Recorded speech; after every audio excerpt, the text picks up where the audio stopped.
Hello, hello. I don't know what symbols you are using, but they look hilarious. What's up, Soul? Are you good? How are you guys doing today? You seem a bit chaotic. I love it, though. Also, welcome back to Throwback Thursday. Almost made it to the weekend. Very chaotic. I wouldn't have you guys any other way, though. I mean, honestly, you guys being chaotic is my favorite. Hope your guys' days have been going pretty good.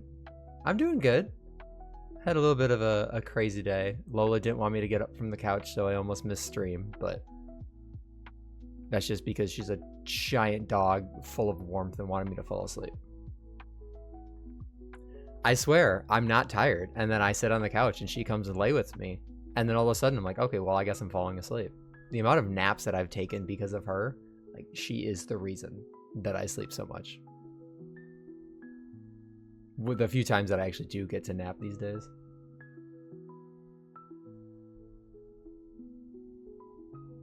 You're good? Hell yeah, love to hear it.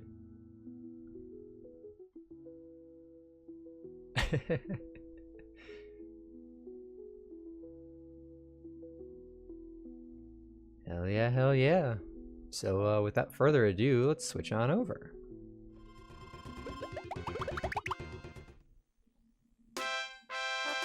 So this is Tetris Attack. So this is a game for the Super Nintendo, and I believe it also released for the Game Boy, the original Game Boy. It's Tetris with a twist, and we're gonna do the, I believe it's the stage clear. Yep. So instead of in normal Tetris, when things come down, the blocks actually come up from the bottom in rows, and there's a whole story. Hello, Yoshi here. For each round, in these messages, you can learn lots of different hints. Eliminate everything above the clear line in order to clear each stage. Play Tetris for 4 hours nonstop. I've done that. There's an endless mode in this game, and I've done that. Remember, stay calm and don't panic. I'm just gonna play through as much of the game as I can, because it starts off really slow. But yeah, so as time goes on, it slowly raises. Now I've played at the max speed, so if you see the rows go up suddenly, that's me doing it. I will more than likely be forcing blocks up higher as we go along. And clear a lot of these levels very quickly. But the music here is great.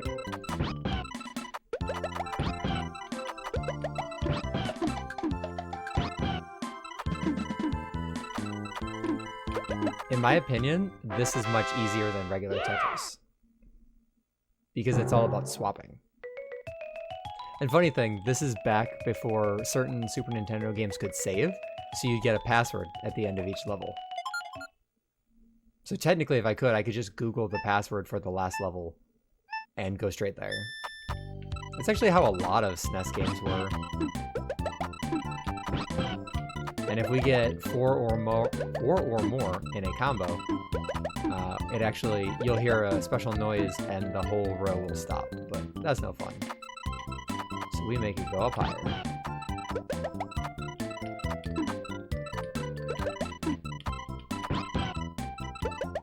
The nice thing about the Super Nintendo is that there's no input latency from the controller. So you can do things basically instantaneous.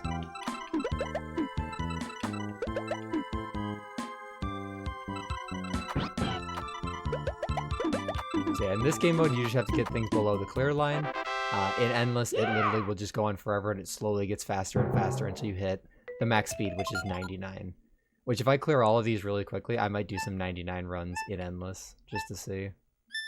I don't want this to be like a 2-hour stream or something.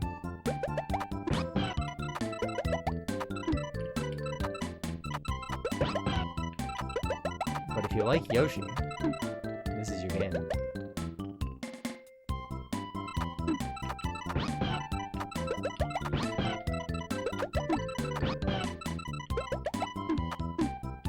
And this game very much can get chaotic, and there's technically a stage in the story mode that I am going to probably lose, because it's technically scripted for you to lose. You can win it, but it's very difficult. So I forgot to switch. Yoshi's eyes scared. Hey, at least they blink. Like, I think it'd be creepier if they didn't.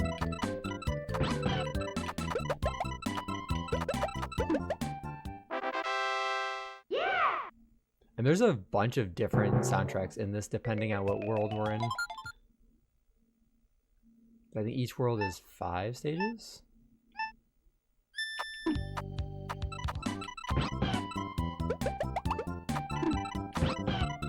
But the important thing about a game like this is kind of always looking to see where your next move is. For the early stages, it doesn't really matter that much. But for some of the late stages, these few frames in which it's not moving at all, if you don't have a plan, you're kind of screwed. Like, you'll see how fast it gets for some of these levels.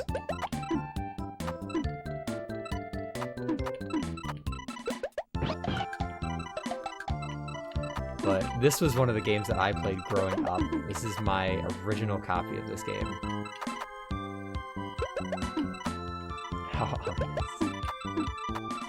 Yeah, once it hits like mid-50s all the way up to 90, like 99, you gotta react instantaneous, basically.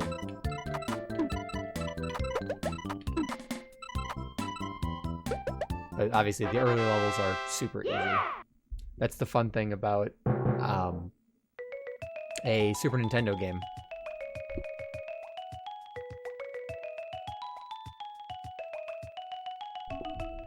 Is that sometimes, no matter what you do, you will get absolutely destroyed. There we go.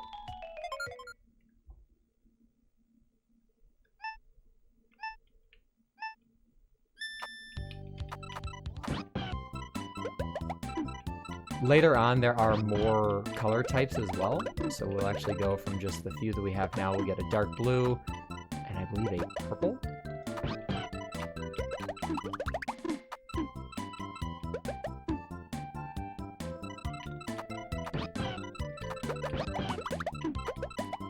But yeah, you can see the little stopwatch, or the little alarm clock in the right-hand corner.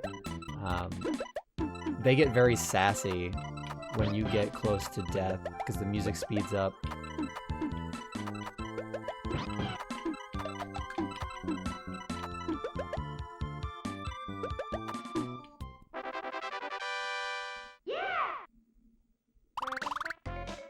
So that was World 1. World 1 is super easy. There are 6 worlds total. Lakitu. Look at me. I'm Lakitu. When you form a combo or chain, the panels stop rising for a while. When the stack is stopped, Mr. Time will appear on the screen. Timing is everything in this game. Keep practicing and be persistent.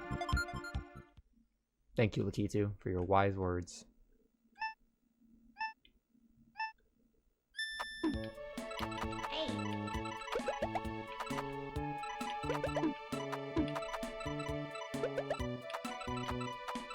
I will now have this soundtrack stuck in my head for probably the next week, because every time I play this game, that happens.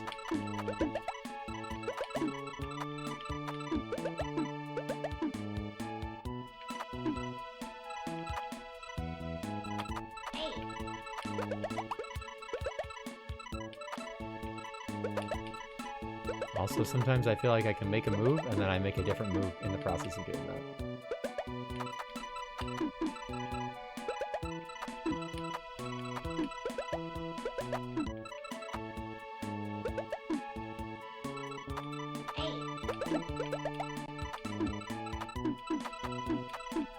Go. Yeah, so I mean, we're at speed level 12 now, but once we get to the layer levels, it'll start and it'll get fast.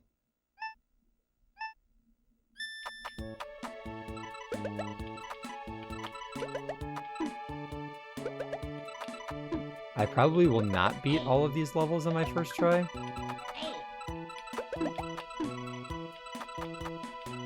It's been a hot minute since I've done the story mode, but it's really fun. This is one of those underrated gems that flew under the radar for the Super Nintendo.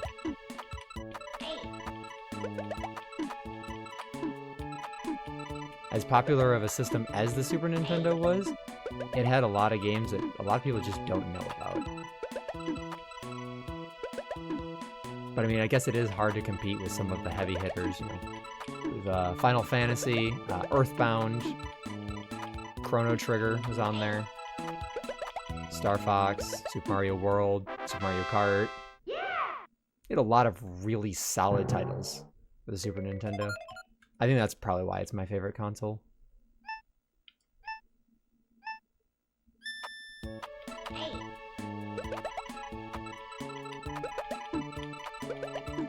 If you're fast enough, sometimes you can move things as the screen is falling. Sometimes it lets you, sometimes it doesn't. It can be very finicky at times.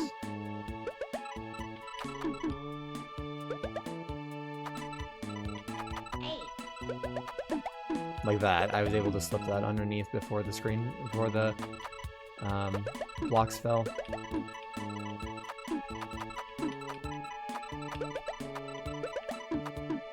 I actually don't know if there is A, a speedrunning community, and B, what the world record is for this game. I'm sure there is. There's a speedrun community for everything. This is like the only Tetris game that is not a Twitch category, so I just had to do regular Tetris, because for some reason, it just does not show up. Like, there's even fan games of Tetris on there. This one does not.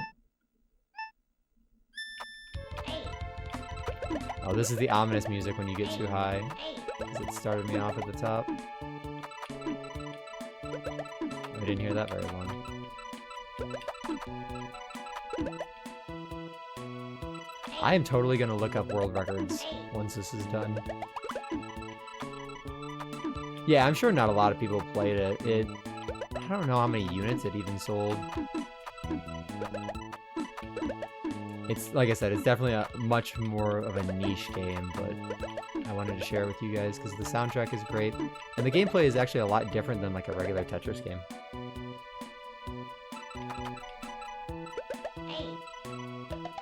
Figure we'd all just have a Throwback Thursday that's just a nice vibe.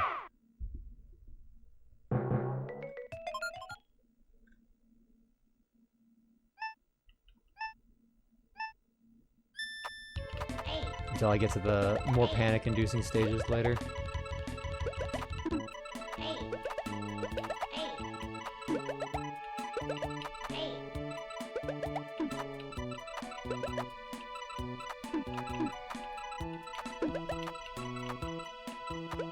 There we go.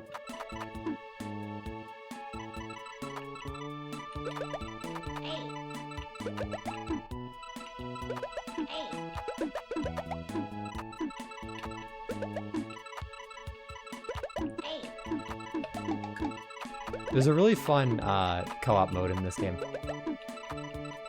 where if you get combos, it blocks off your opponent. I used to play that a lot as well when I was younger.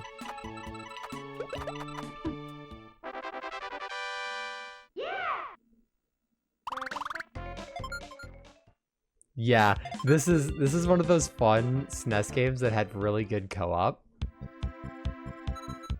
Hi, I'm Poochie. Woof. If there isn't enough space for even one more panel at the top, form a combo or chain and the stack will stay stopped longer than usual. So, never give up. Woof. Everyone listen to Poochie. Never give up.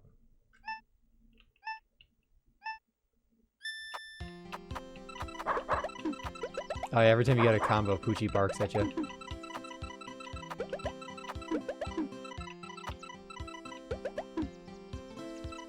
My sister used to watch me play this game a lot. I wonder if she remembers that.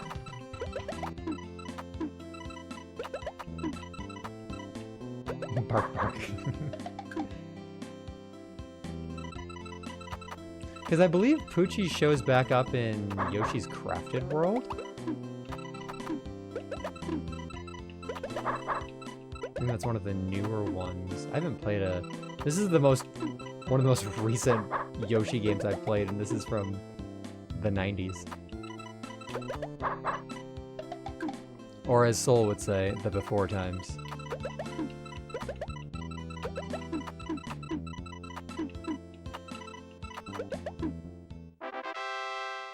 Back in my day, we didn't have the internet. We had Poochie. The Dark Ages. I used to play this game on the tiniest CRT. It was like a 12-inch CRT. And I had that thing for ages. And if more than one person wanted to sit around and watch, we had to be 3 inches from the screen.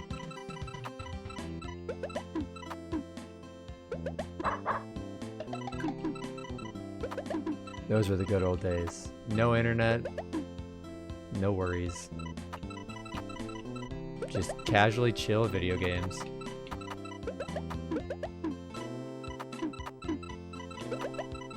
I say casually chill, but a lot of Super Nintendo games are like Elden Ring. They will just kick your teeth in remorselessly.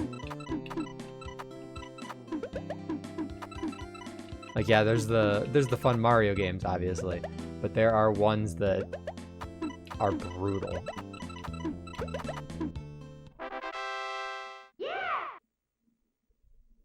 Exactly. Just the way I like it. Super chill. Pulling my hair out over games. Isn't that why everyone plays video games? That's why I play video games.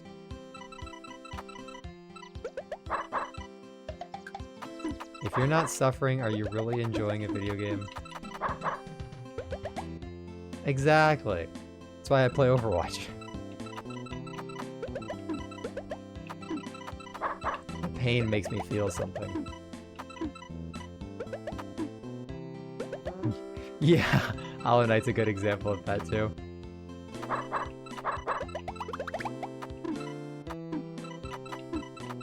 I did recently start Elden Ring, and needless to say, I have absolutely been destroyed in that game. But I'm having a good time.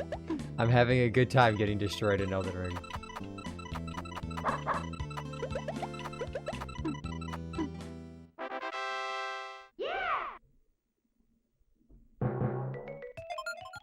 I was like, oh, I can spend a bunch of time in the character creator, and I'm like, wait a minute, that's not gonna matter, because you can't even see the character, because they're gonna be clad in armor.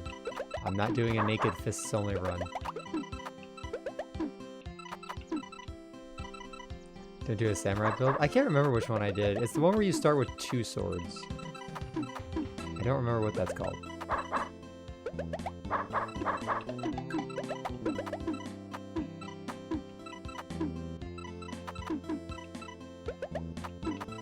Gunnar, have you beaten the game?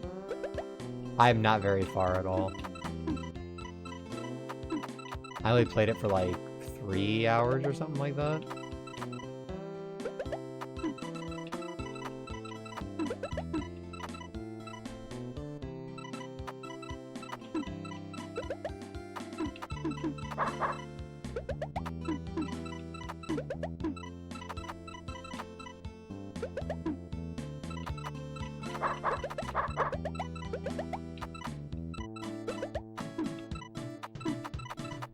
It's fun though, like I enjoyed it. Okay, so you at least have like some good progress. Yeah.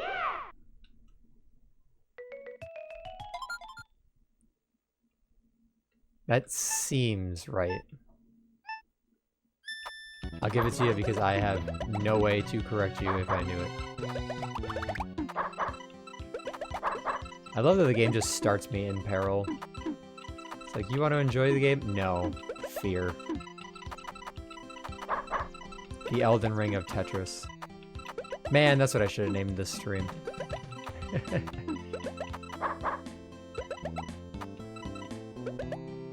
Speaking of hard games, how are you doing on Silksong, Soul?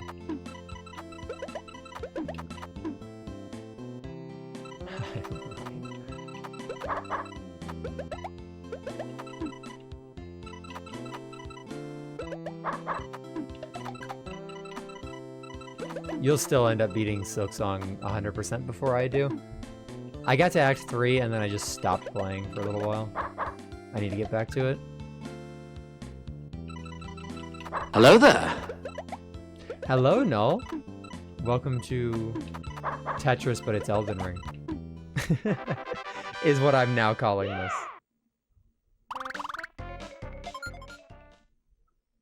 Is it killed in the first time or die 50 times? Yeah. Oh, so this is the special stage that I said is usually a scripted failure, because I believe this starts at level 99. I am Bowser, king of the Koopas. So you think you can defeat me? What a simple creature you are. So naive, so simple. Did you know this simple one? You called me simple 3 times. Oh, I guess it's only speed 45. This is where we get the new color block, though.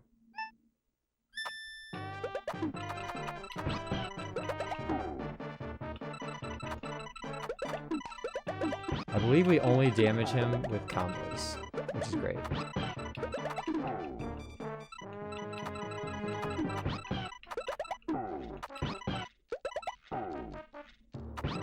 Yeah, from what I've seen and learned about Elden Ring is that you're either goated instantly or you are going to have a bad time.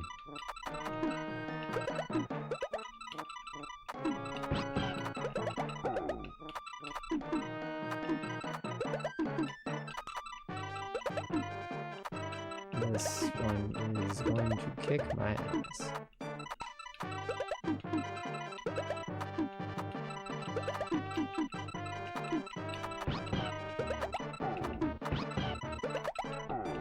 Just gonna lock in here for a second.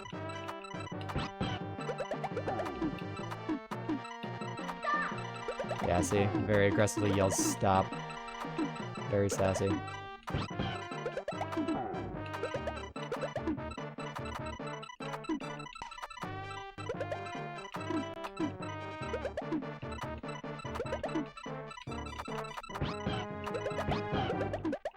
Okay, so far so good.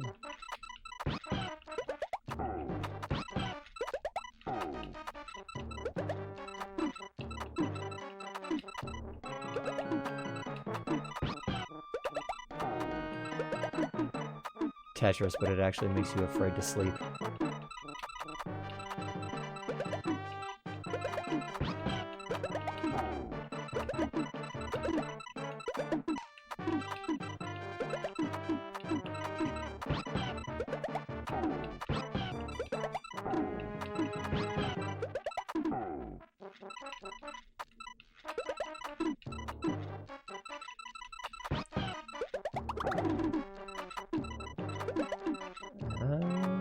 Running out of moves.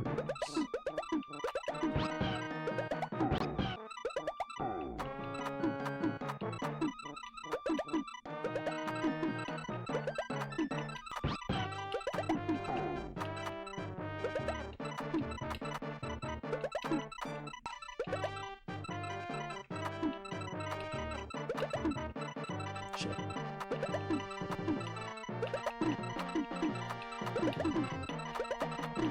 Ah, shoot. Yeah, so that is a scripted death, but you technically can beat it. I almost actually did.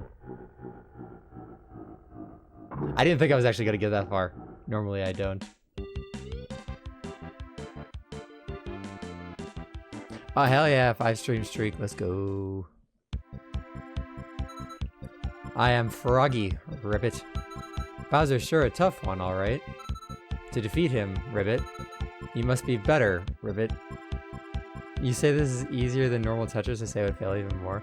The only reason I think it's easier than normal Tetris is it gives you more time to plan your moves because all you're doing is swapping, so there's not blocks that are weighted more than others. Like, obviously the straight, I think it's 5-piece block, is like the greatest block ever because it can fit in small gaps. But you can't soft lock yourself in this like you can with regular Tetris. This is just more of quick think swapping type. Ever tried combos? Yes, I've tried combos. Or chains, Ribbit Ribbit. For lessons, go to the select screen. Oh my god. Scaring the shit out of me. You might just find those skills useful. This frog is just telling me to get good. How fucking rude. Tetris is such a great game. Now we have persistent dark blue blocks.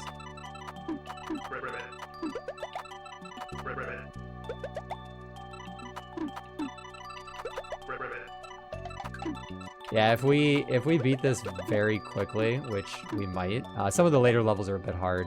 I'll do some runs starting at 99. See how chaotic they get. Some of them can go for quite a while, some of them I will fail instantly.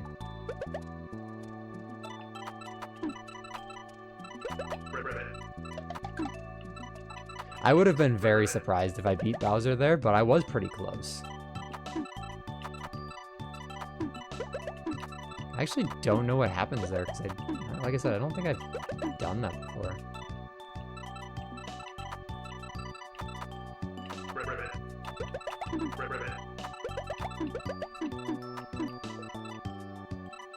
Frog, you're not Hornet, only Hornet can say get good.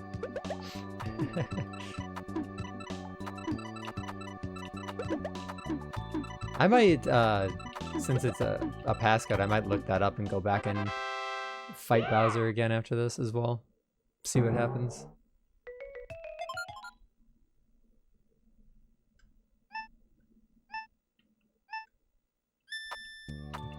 Tetris, but make it a roguelike.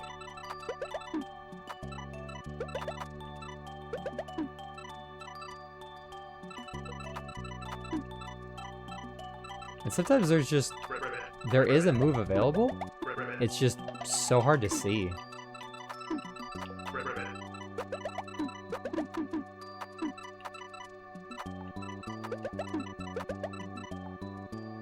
Someone write that down, write that down. No, it was the one from when Bowser first showed up. It's funny because you can look up all of these codes. Can I reach out and play at the same time? Because I already know what moves I'm gonna make most of the time.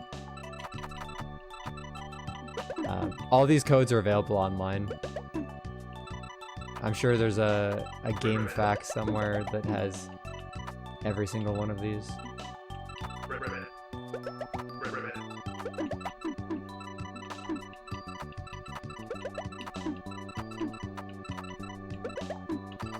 There we go.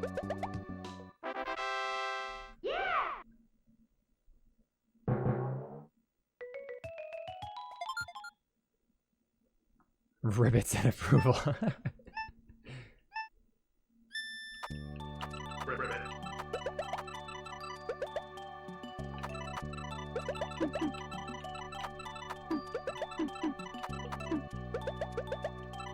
have the approval of the Ribbit Man. You've heard of the man who speaks in hands, now the man who speaks in ribbits.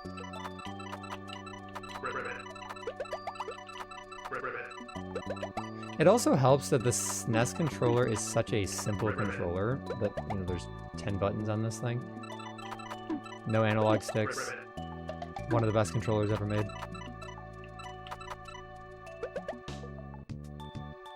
Simpler times.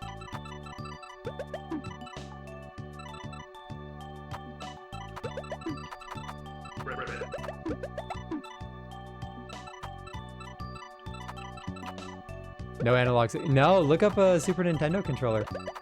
No analog sticks. It has ABXY. It has a D-pad. It has start, select, and that's it. That's all it has. Okay, I guess it has shoulder buttons or two shoulder buttons, but no triggers either. It's also like an oval.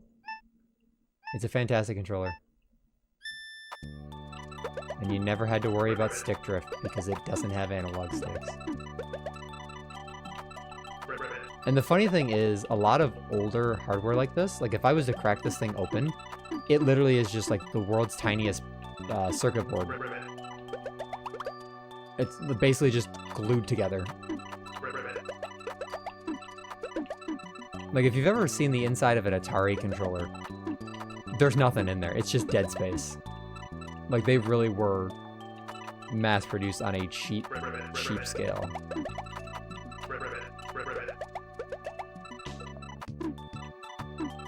Yeah, there is no stick to drift. It simply did not exist.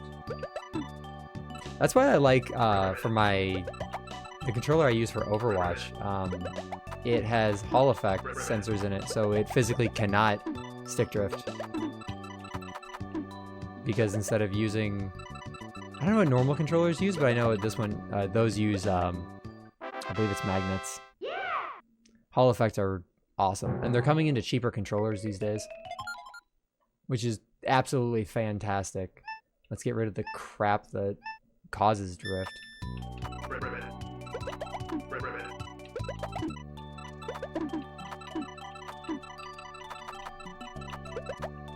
You know, I think Throwback Thursday is just an excuse for me to talk about games that I love from my childhood. I will not apologize for that.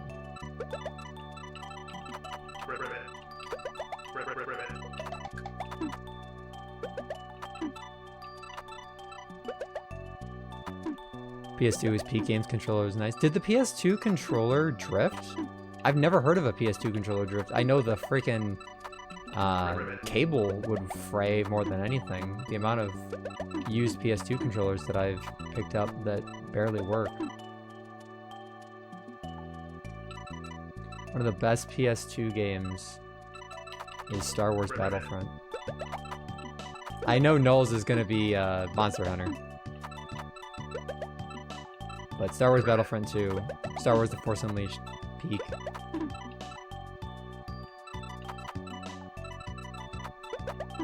True peak. Funny enough, Star Wars The Force Unleashed has so many different versions that you can play basically a completely different game depending on what system you're playing on. Like, it released for the DS, it released for the PC, Xbox 360, PS2, PS3, Wii, and the Wii version is just like a completely different game altogether. I'm only 37 minutes in, and I'm actually a lot farther. I might have to switch games to something else. I am Gargantua Blarg. Let's see, just a bit more. I was wondering, have you learned about combos yet? Have you learned about chains yet? Frayed cables, yummy electricity. The key to beating Bowser is using combos and using chains. Should you get into trouble, all you need to do is just clear 4. It'll make life a little easier. Good luck. P.S. Trust me. I'm on your side. Really. Also, the Shy Guy in this round is on fire. Like, he's just perpetually burning to death.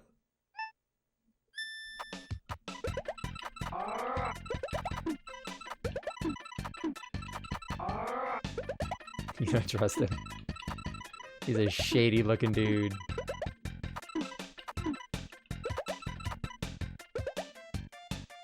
We're scared to make it 2 hours. This isn't gonna be 2 hours at this point. I'm almost at the last stage. I don't mind it being 2 hours. It means I could actually do like other things.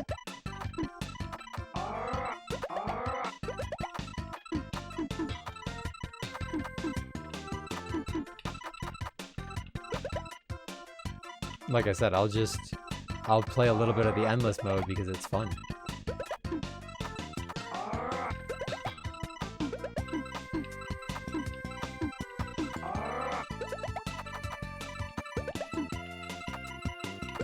I just forgot how short the story mode is on this.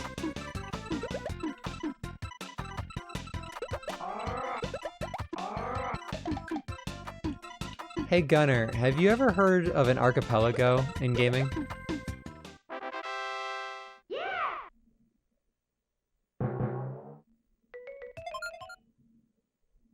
Because I kind of want to do one sometime. I figure we could just get a bunch of us together and do one.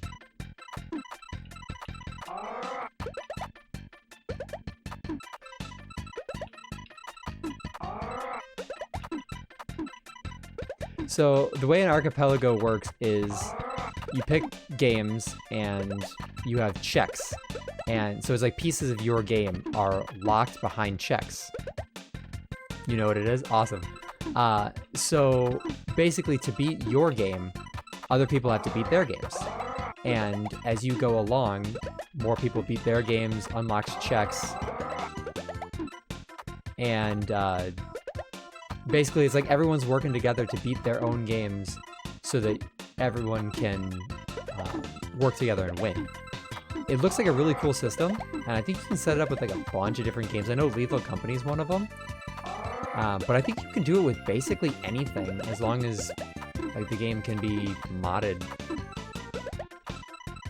So like I could be playing Lethal Company, someone else could be playing like Pikmin and stuff like that. It's a really cool system, and I think there's a website that they have set up where like everyone connects to the same server, so it locks your checks behind different gameplay. I saw someone was doing it with Black Ops Zombies as well.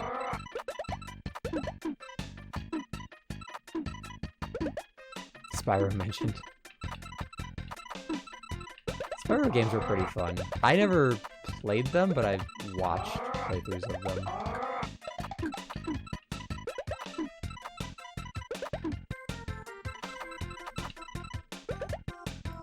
Battlefront 2 is nice. Sly Cooper, Spyro, Ratchet and Clank, Kingdom Hearts, Shrek 2.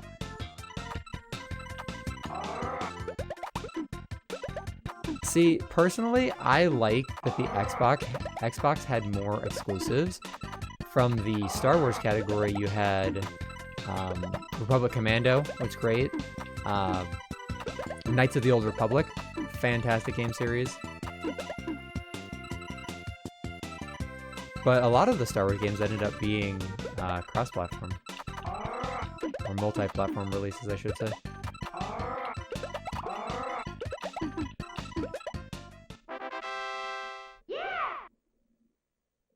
But yeah, an archipelago would be really cool. I think you could technically even do it with like, someone could be playing Minecraft.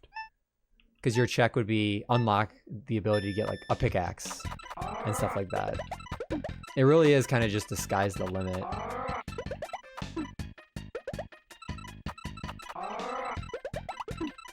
Food for thought for the future.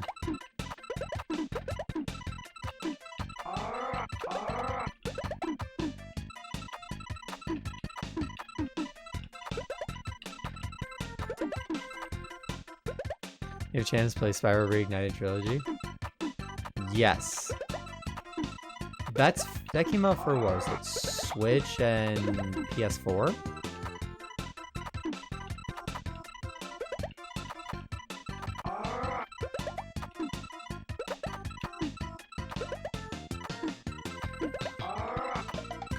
Also, I can't remember which one it is that David Spade plays Sparks. I know they like switched voice actors here and there. Is it David Spade? I think it is.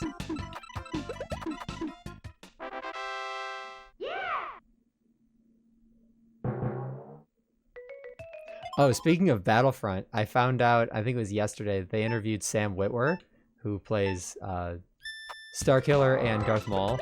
And it turns out he plays the new Star Wars Battlefront, and he likes getting Darth Maul, because obviously he's the one who voiced him. Which is just hilarious. That's exactly what I would do as a voice actor. He is such a huge Star Wars nerd.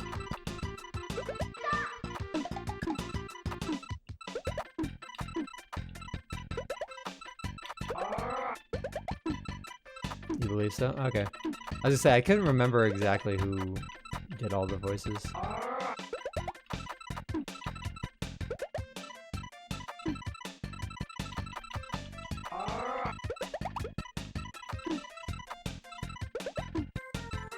Yeah, Elijah Wood plays Spyro.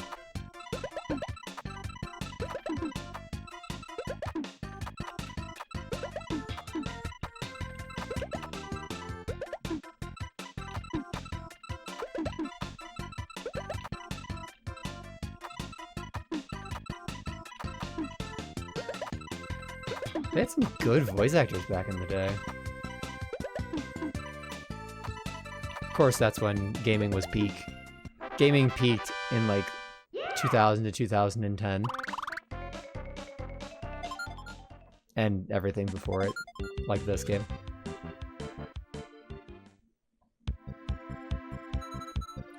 Raphael the Raven! I love Raphael the Raven. You're nearing the final round. Caw. The most important thing, caw, is to stay calm, caw. Don't panic, caw.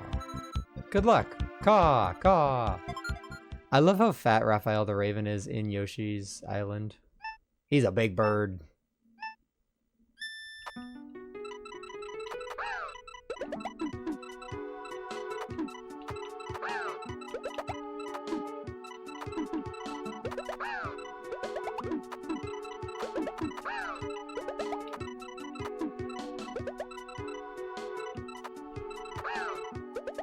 Legend Trilogy wasn't bad, just different. Yeah, that's... Because, I mean, keeping a voice actor, especially like a famous voice actor, through multiple iterations of a game over many years is not easy to do in general.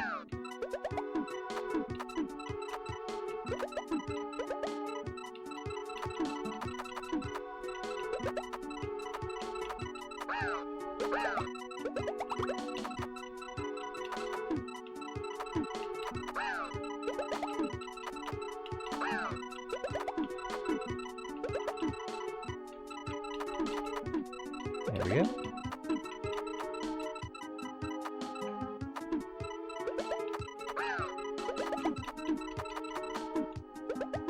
Spyro, you gotta believe. Yeah! Is that where Lucio gets it from? Is that a nod to that?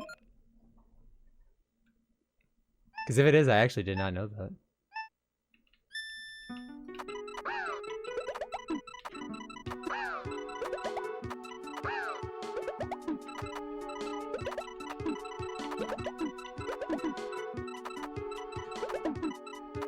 Oh, okay. It wouldn't surprise me that the devs like to put in lots of little Easter eggs like that.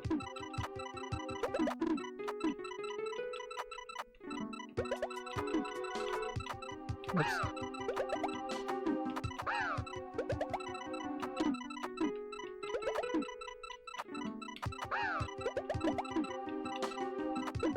Back in the days when games were created with love.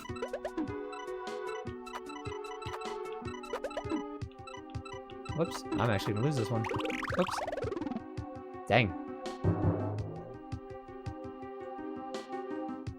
They're nerds just like us for real. Hell yeah, they are.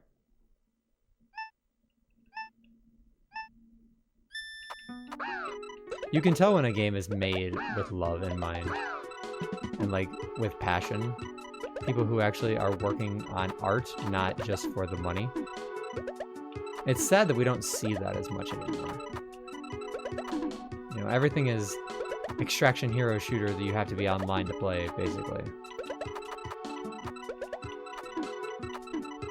I mean, what was the PlayStation one that flopped? Is that the Concord?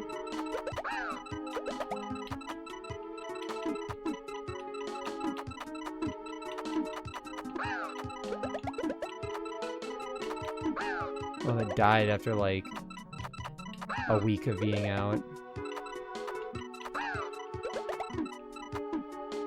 Toby Fox Team Share. Yeah, exactly. Omocat even. You know, you see these people who have tons of passion for their games.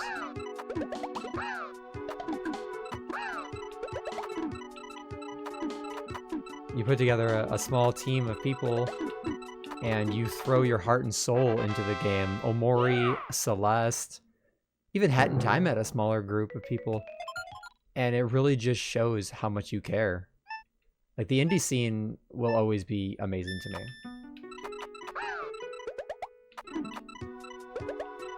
That's why I say, as much as possible, if you can support an indie dev and pirate a AAA game, go for it. Like, if you gotta choose one to pirate, not the poor indie dev. Unless they're a shitty indie dev. Oh god.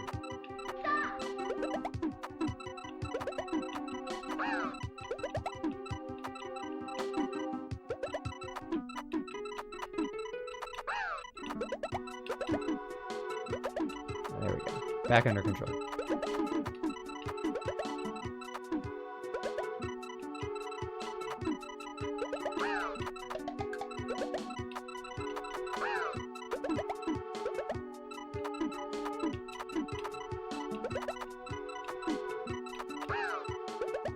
EBF, what's that one?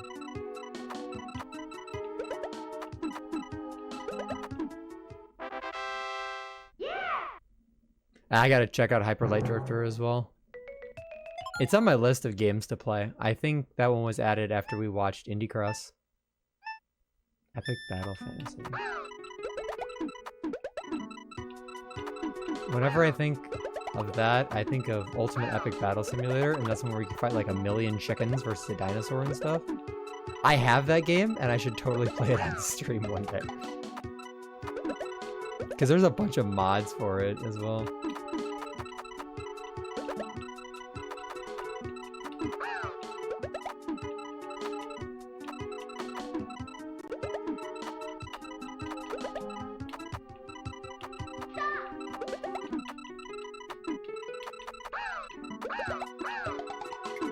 There we go. That was a good combo.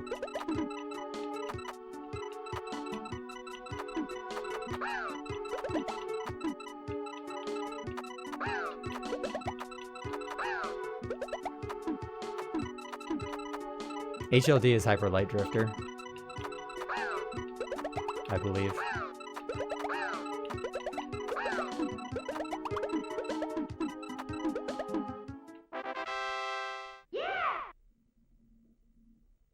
Soul does not abbreviate. Soul says exactly what he wants at all times. No abbreviations needed.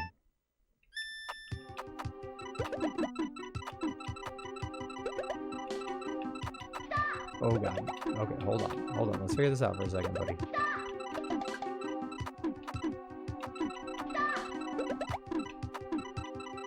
That was a little too close of a start from me.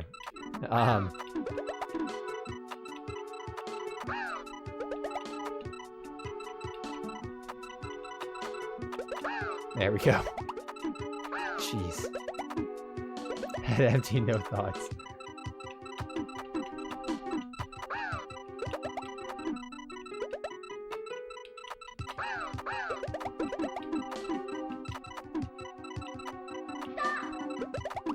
No, we got it. We got it. There we go.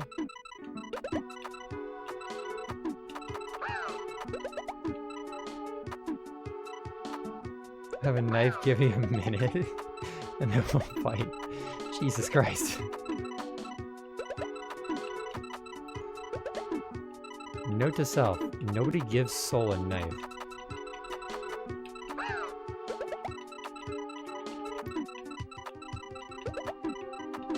Ah, shit. Nope. Ah, I died at the end. There you go. There's the knife emote.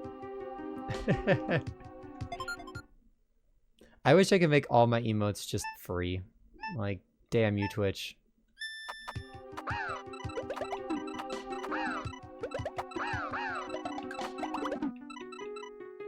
Damn you, capitalism.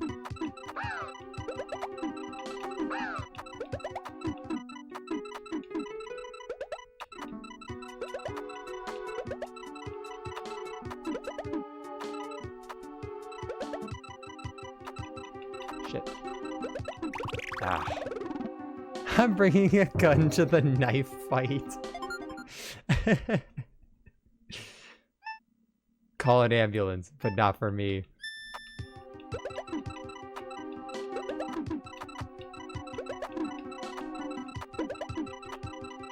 Oh my god, game, can I have 5 seconds to breathe, please? Nope. Of course, 6-5, the last major stage, is starting me at 43. Also way up in the air.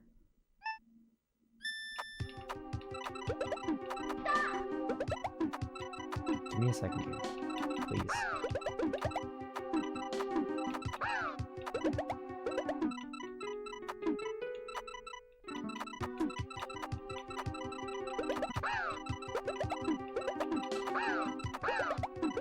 Forget the ambulance, call a priest.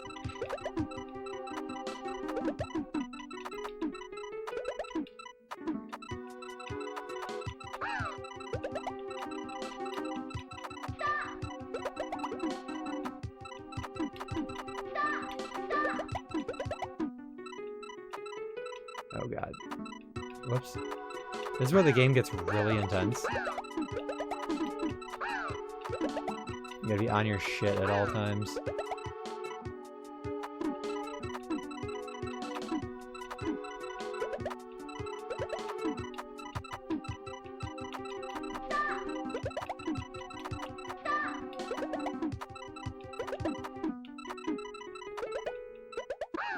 Alright. Finish that out. There we go. Pegasus Twist Smash? I can't give a sub due to my current account status? What did you do?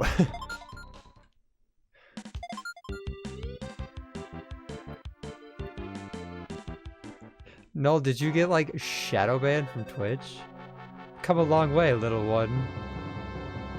Your account status ain't allowing that. I've never seen that before. Yeah, I have no clue. What horrors have you committed? You can't do combos or chains. You're not only wasting your time, you're wasting mine. Oh, please, stop your blubbering. Let's get on with it.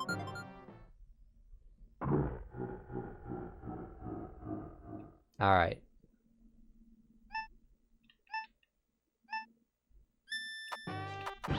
Big Bowser, man. Second verse, same as the first.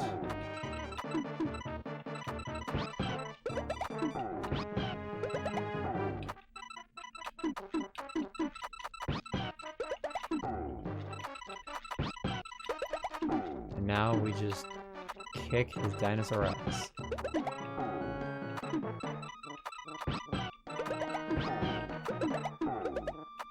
And yes, I know he's a turtle.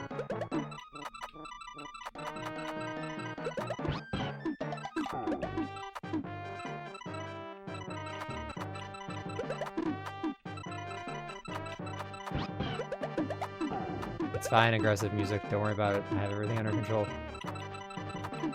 I don't have everything under control. I'm panicking.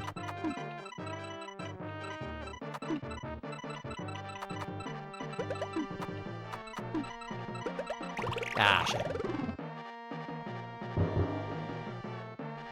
Everyone go into panic mode. I talked too much about how Twitch takes a large slice of that subscription pie. Dude, Twitch takes a large slice of everything. Such is the nature of the capitalist system.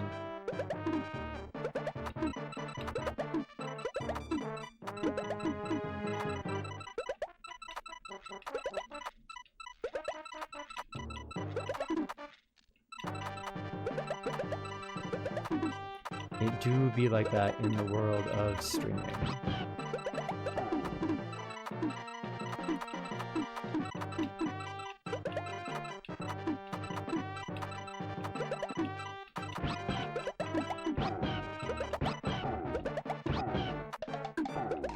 There we go. Actually hit him for a few. Yes, yes, I know.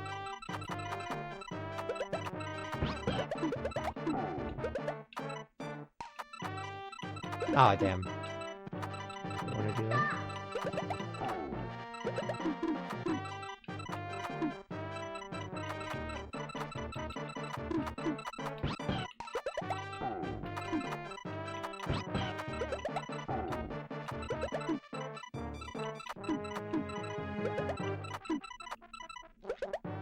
Oh, thank you for the 50 bits, Null. So Twitch will take your money that way, huh? Shit. Yeah, this one gets really intense because it speeds up quickly too.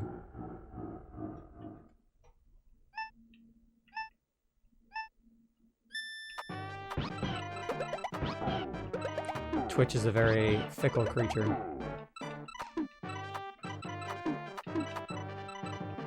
Shit. Ah, that's a bad run. 50 glorious pennies. It always bothers me, those streamers that won't let someone donate less than, like, 200 bits. It's just like, let people do what they want. Let them have fun. I will always maintain that Twitch is about just as much about you guys having fun than it is me streaming.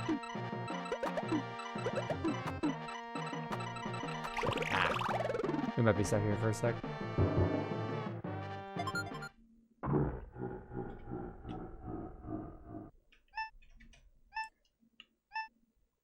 Twitch should never be used as a pay-to-watch system. My content will always be free.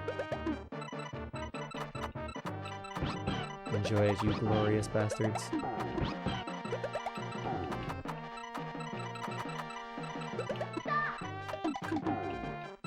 I am not a privilege, I am merely a human being who says occasionally funny things and breaks games.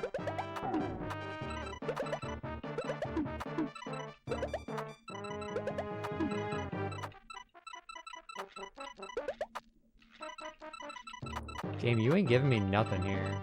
Damn. Gonna test something real quick. Okie dokie.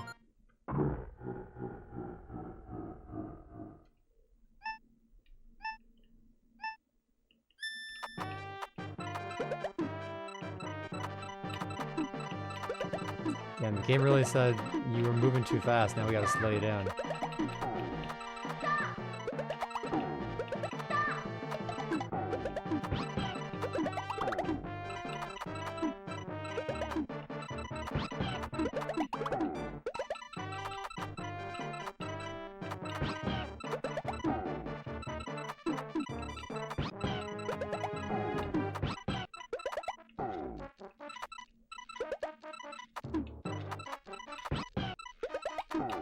Let's get back into the groove of it.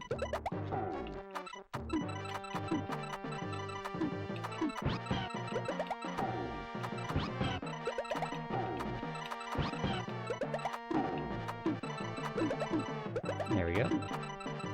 Yes, I know. It's on the brink of societal collapse over here.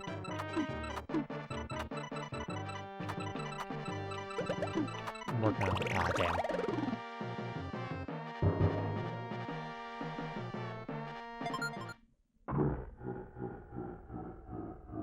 Oh, thank you for that bot snipe, Gunner. Damn, you were quick with that.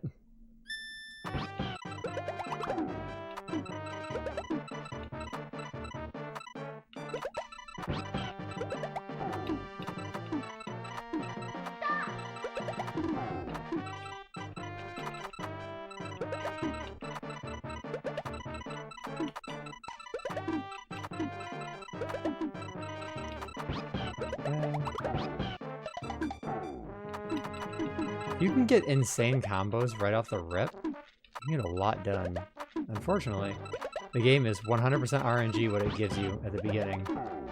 So it really is just kind of a whatever you can do.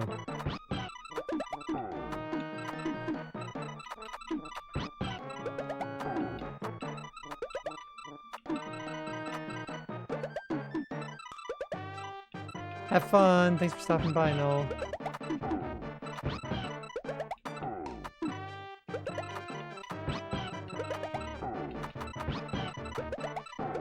Good luck on your drives. Hopefully you win all your games. Ah, shit. No! Damn. We got over half that time.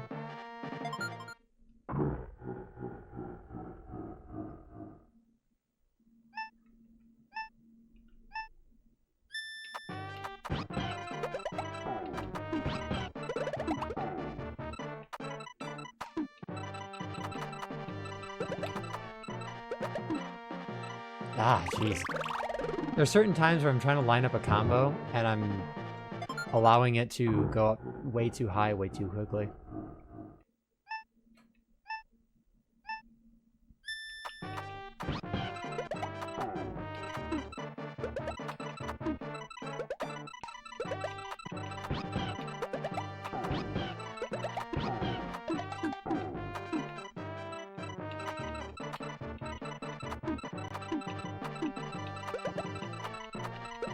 Shoot, can I do that? Ah.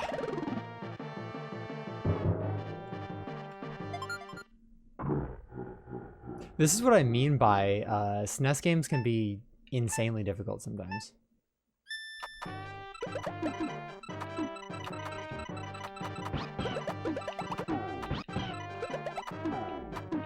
Like, no remorse difficult.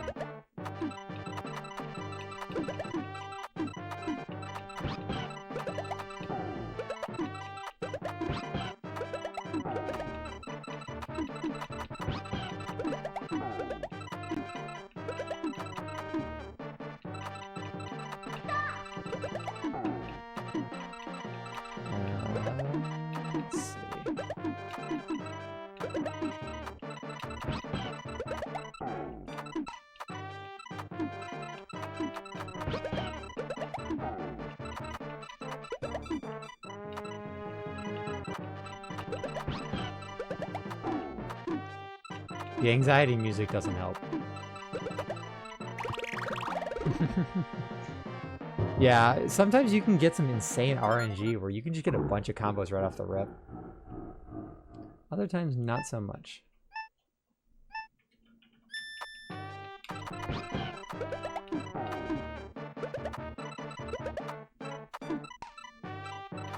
Sometimes I just don't see the combos that are right in front of me.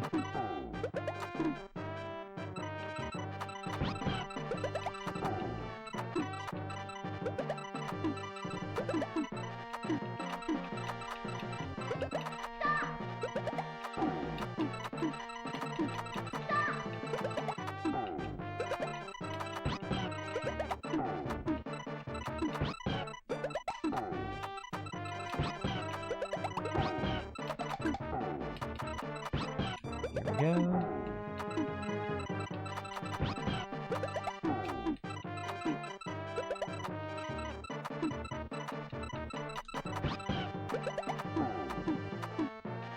Shoot. Ah. How does my brain work so fast? I see color, I match color. I do my best. I'm an anomalocaris.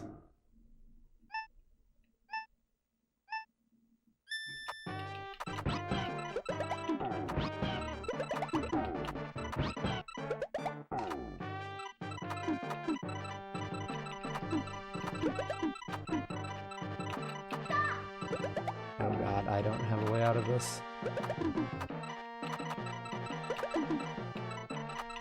Maybe I do. Nope, I don't. Shit.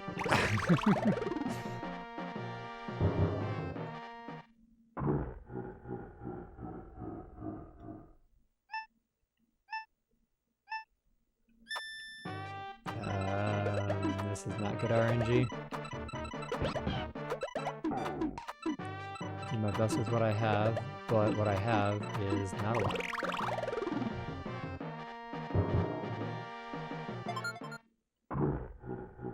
Yeah, it really, it's just a matter of me getting enough to line up to work here.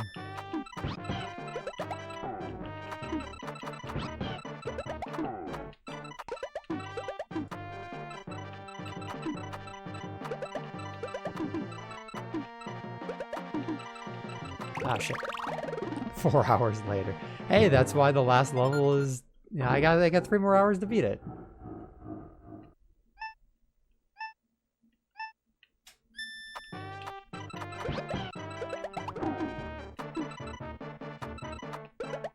I desperately pray that it doesn't take me 3 hours to beat it. It very well could. That was a good combo.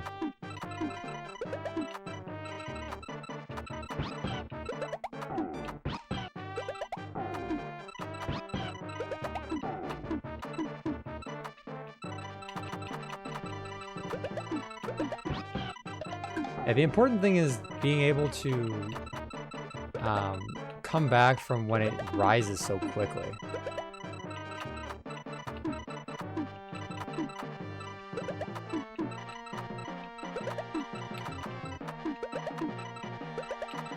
Yeah. Because if you can hit a combo there, I can clear the board. But hitting a 3 combo isn't going to do anything for me.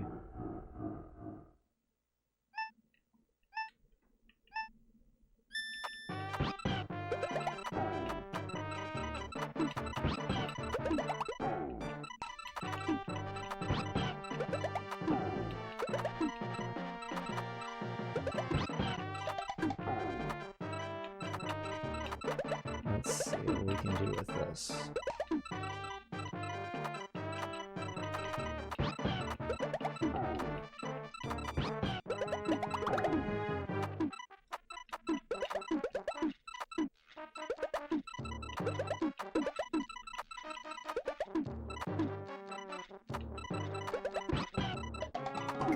Nice.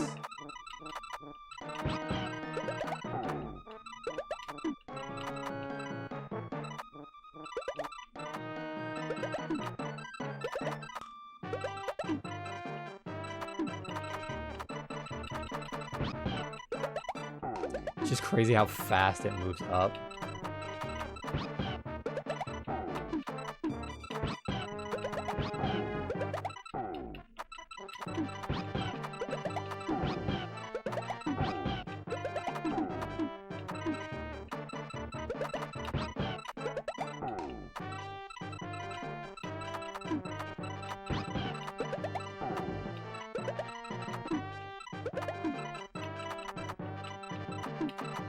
Shit, I did the wrong move. I might have lost there. Damn! Oh, man. I did not mean to move that last one. That was a close run.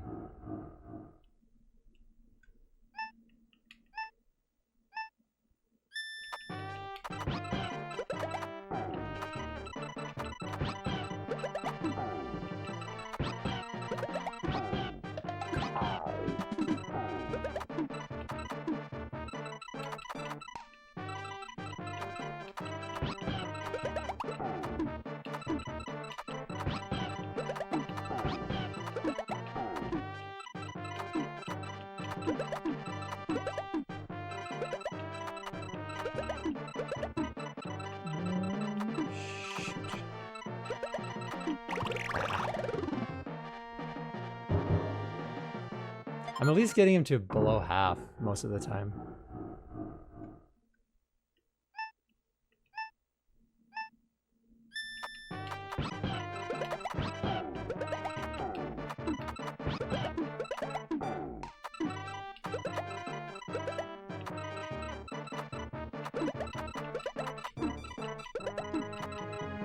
Oh, really? That's not what I wanted. Works.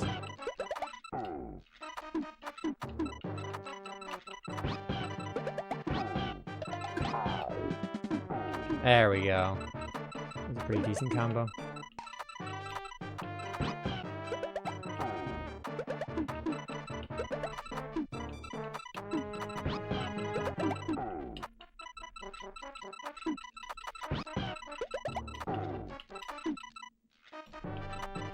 And there's nothing I can do here. Damn. Come on, Yoshi.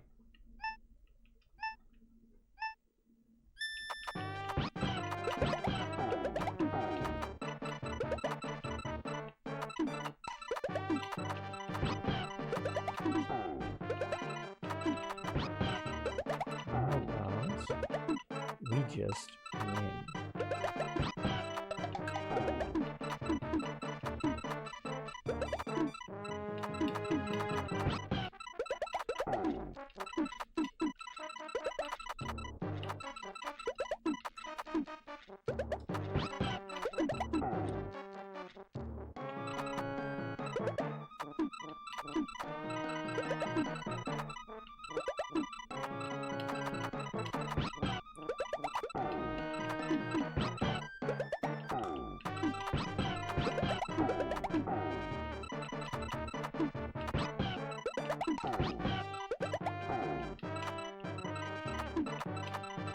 I was trying to be fancy with it.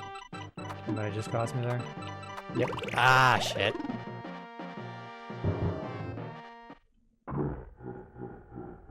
Back into it.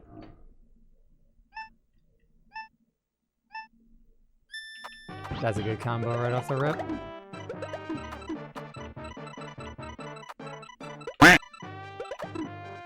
Thanks for the quack soul.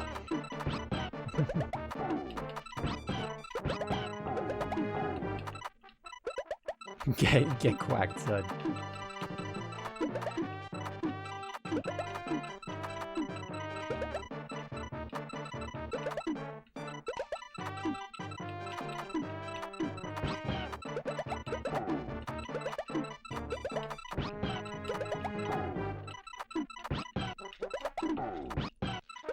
I love that it gives you the ability to swap things midair, because if it didn't, I would lose out on so many combos. Shit. Ah, I screwed that up. Dang it.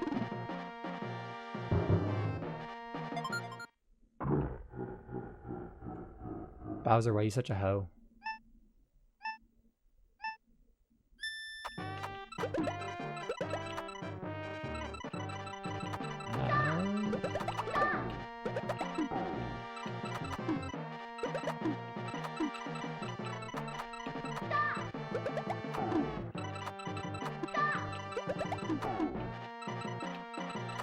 sure we managed to do that somehow.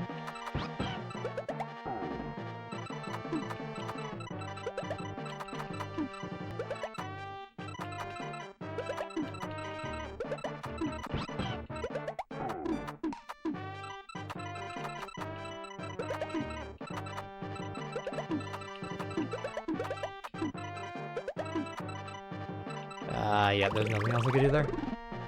Oh, thank you for the hydration.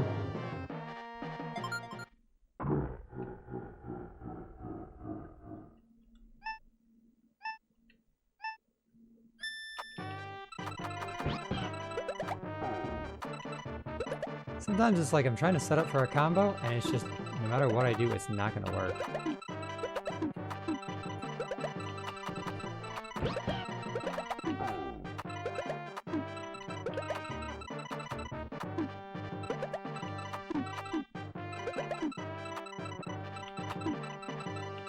Ah, damn.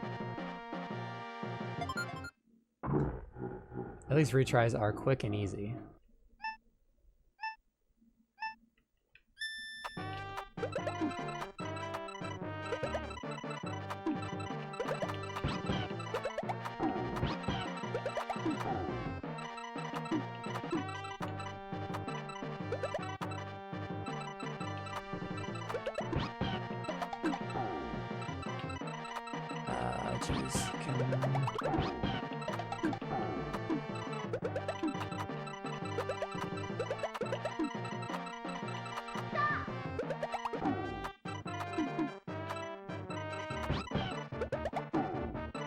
Yeah, it has a very weird loop. Like, I don't quite understand what they were going for there.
There we go.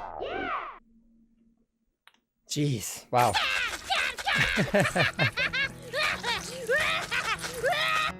That's perfectly timed. Die, Bowser, die.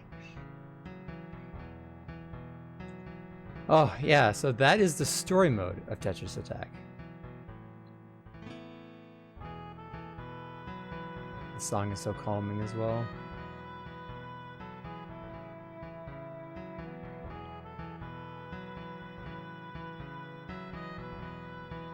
Yeah, not a bad little game. That last level is fairly difficult, but as far as Tetris games go, it has, you know, a unique concept. It's not just blocks fall. Try this song better be on Spotify. I actually don't know. I don't know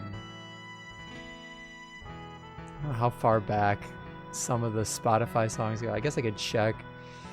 Funny enough, while all of this is going. Let's see, Spotify. Can I check Spotify without being logged in? I can.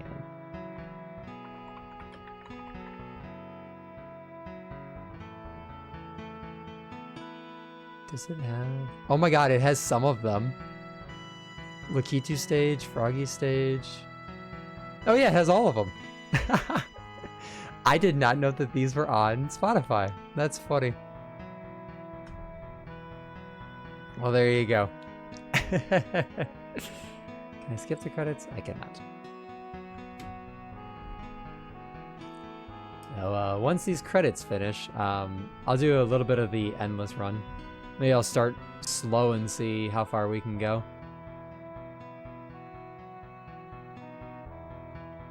I love baby Yoshi. He's just chilling. Like, he's got no thoughts. Like, look at those cold, dead eyes. There's not a thought in there besides snackies. Shout out to all of these people who gave voice samples.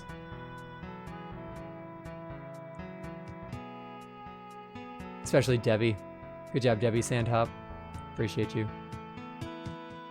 Now, he looks like he's looking off. Well, at least the baby Yoshi. He's looking off into the distance. Or unless he's eyeing the father Yoshi. He could also be absolutely stoned out of his mind. Look like a cat waiting to pounce. Oh, speaking of that, it's the best time of year for indie. It's moth season.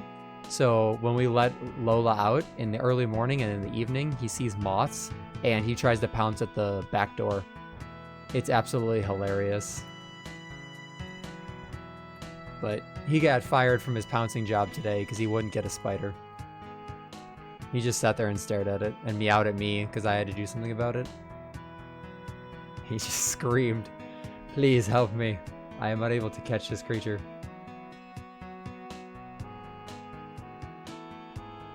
I also like that they have their names written in kanji as well. Hitoshi Yamagami. Yeah, it's like his one job. He won't eat ladybugs. He's learned his lesson from that, but he will eat spiders.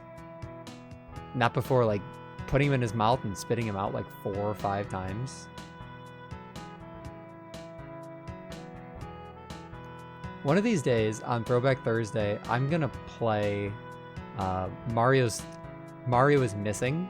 That's like the worst Mario game ever made, and I tried playing it when I was younger, and I got like 10 minutes into the game and just I couldn't get through it. It's literal hell. I will subject you all to that hell one of these days. I wonder if I can't actually go to the title screen. I'm gonna have to reset the console. Yep, it's not letting me.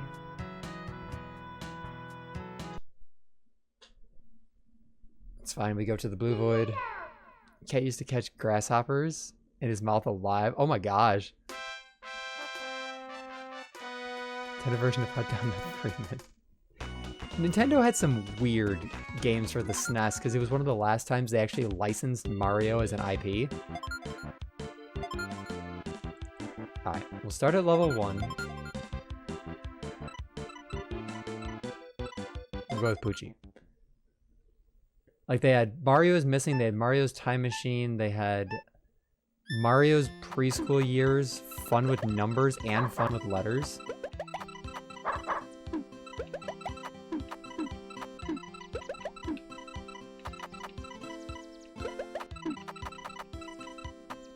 It's like really weird. They had some weird stuff back in the day. Alright, let's get some more tiles in here.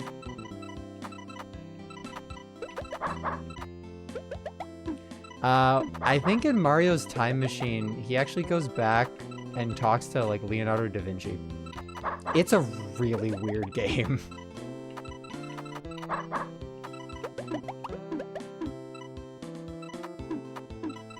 Like, genuinely one of those, like, why did Nintendo approve this? Yeah, it is. Like, if you ever want to go down a rabbit hole, just look up the Super Nintendo games that Nintendo licensed out. I'm pretty sure it's the reason they no longer license out Mario as an IP.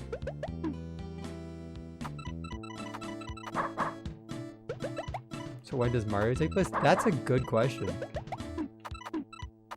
I've actually never played Mario's Time Machine.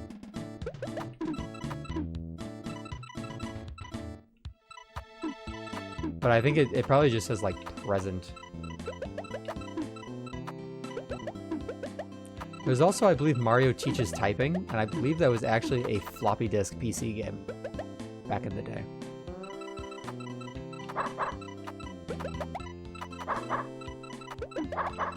I don't know if it came out at the same time as Pokemon Typing Adventure, or if that was a different one, but yeah, the 80s and 90s were weird times for some video games.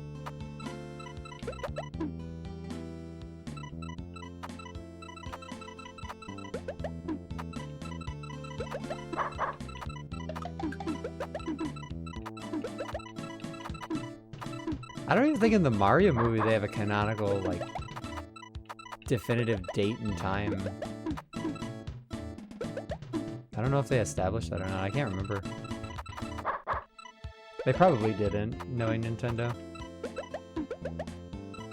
I mean, I've only heard the stories about how messy the Legend of Zelda timeline is. I'm sure someone can drop a whole explanation on that. I just know, like, the cycle of rebirth and such for, like, Link is kind of messy. I don't know the exact specifics of it because I've actually never finished a Zelda game before. Yeah, I don't know too much of it. I've just heard things here and there. I've played a little bit of Ocarina of Time, a little bit of Majora's Mask, and a little bit of Twilight Princess. I've just never beaten any of them.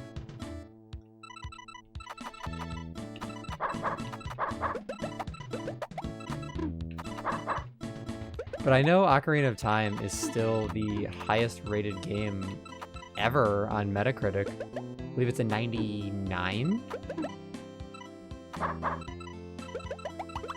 So one of these days I'll play it.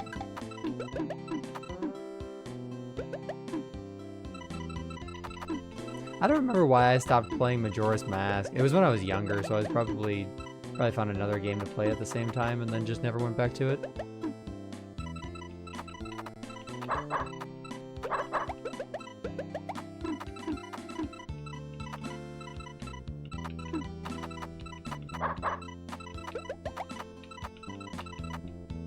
The moon's scary.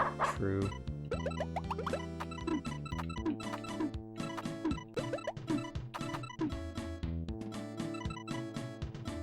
Speaking of Ocarina or Majora's Mask, have you guys ever explored early internet creepypastas like Ben Drowned? 'Cause that one was from Majora's Mask.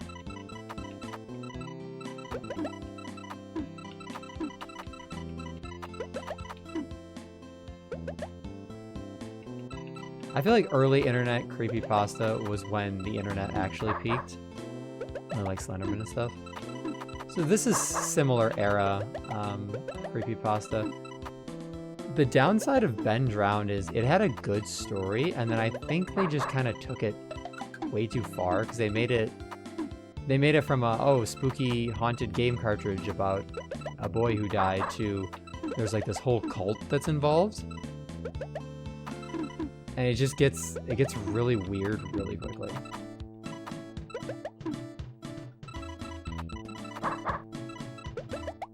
Definitely one of those that like went on way too long for its own good. I love a good cult. Don't we all? Sonic.exe is a good one.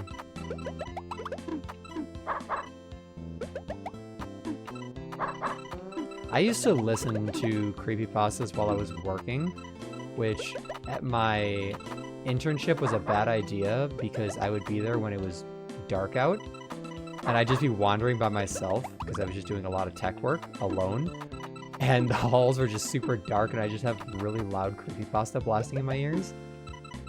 Definitely a smart thing to do. Totally recommend.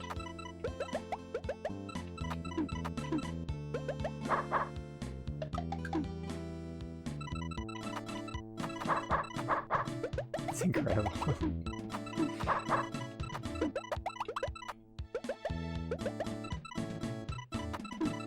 Because a lot of the rooms that I would walk by were dark because there was just no one in them. So I would just be wandering by myself, listening to creepypasta all the time.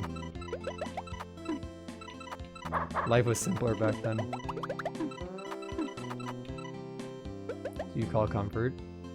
It was strangely comforting in a weird sort of way. It was just like me doing my own thing while also listening to these stories.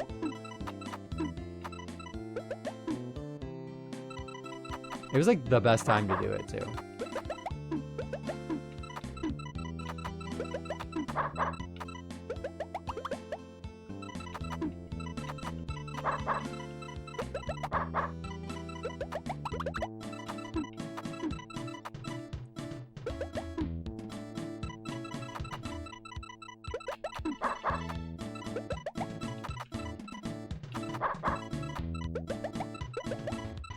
Because I believe it was being read by one of those YouTubers who has like a really smooth voice and like nice ambient music. So it literally just was turn your brain off while at work and just kind of do your own thing. I was still getting my work done. I just was listening to it the whole time. Honestly, I probably get a little scared, but it sounds fun. Yeah, it was a good time. Destroyed my YouTube recommended algorithm because of it, but it was totally worth it. And I mean, like, yeah, it was quite a few years ago when I did it.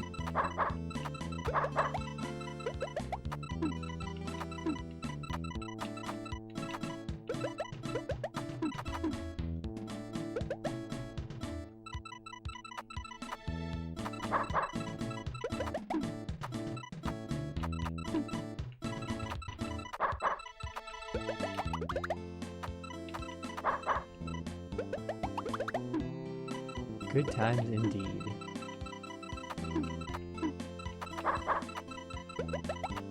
Look at how easy all these combos come to me now.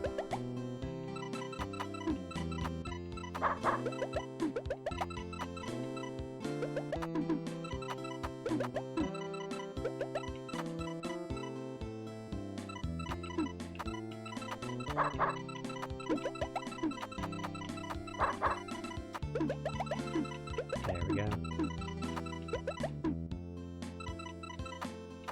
Speaking of brain dumps, this game can 100% be a brain dump.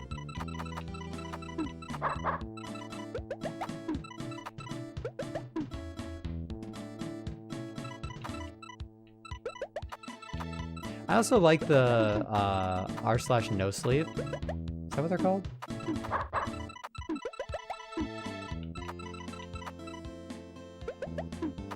Because a lot of those stories are really well done.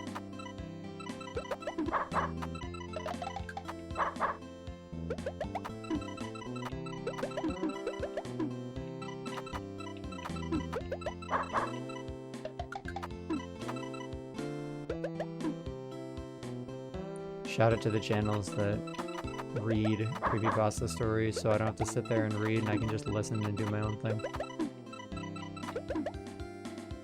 Scary stories I've read? Yeah, r/no sleep. So the way no sleep works is you're supposed to present it as like truth and reality, even though the whole subreddit knows that it's not. And basically you just, obviously there's some really, really good stories on there.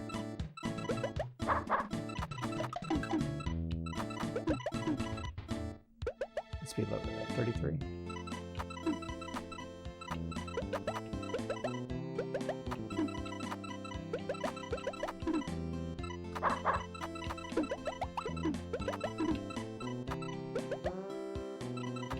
Because some of the people on Reddit are actually really talented.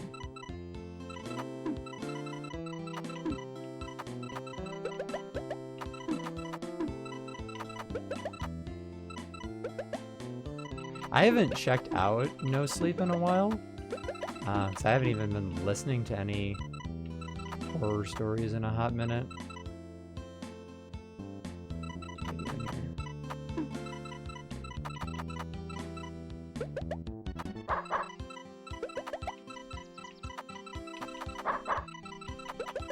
Watch me sleep immediately after reading the first 20 posts. Well, we're not all built that way, Soul. You're just built different.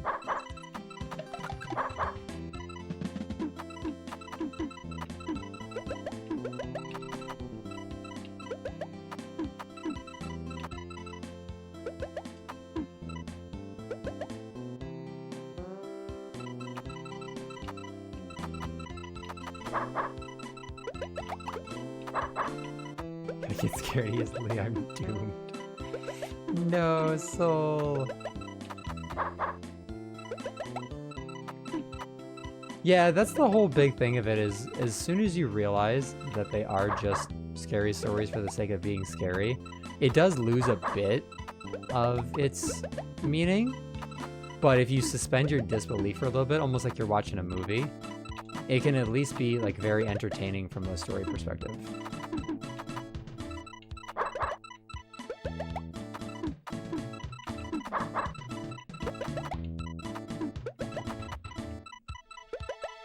It's almost like a, oh, what if this actually happened? You know, how would the person react type thing.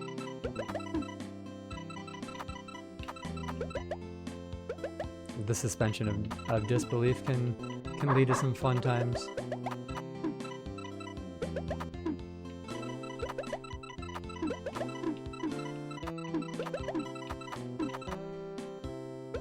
I wish horror movies these days could actually be as intense as like ARGs and stuff. Like, I feel like they just get more work put into them.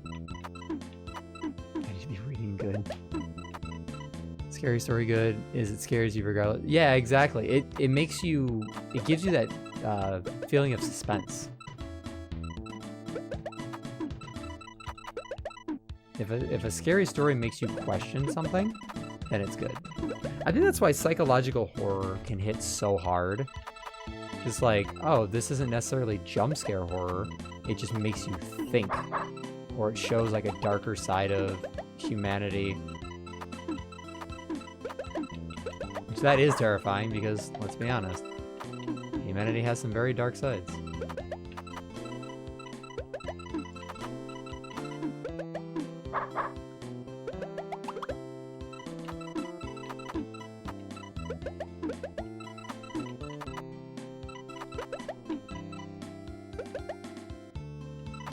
Now we're speeding up a little bit.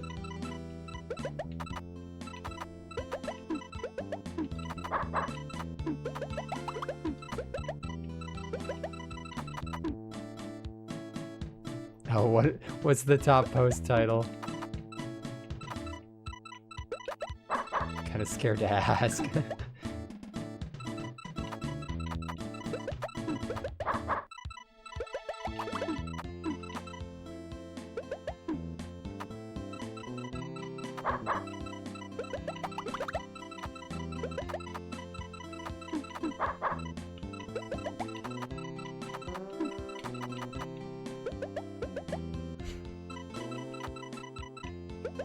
My sugar daddy asks me for weird favors. Alright, maybe I led you guys to the wrong subreddit. Frosty does not endorse any Reddit posts talking about sugar daddies.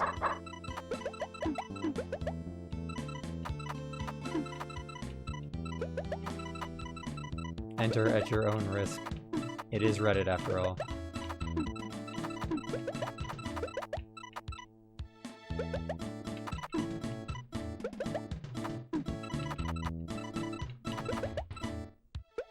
Reddit really is like the Wild West of the internet. Like, sometimes you can find the world's greatest advice, other times you find really weird stuff.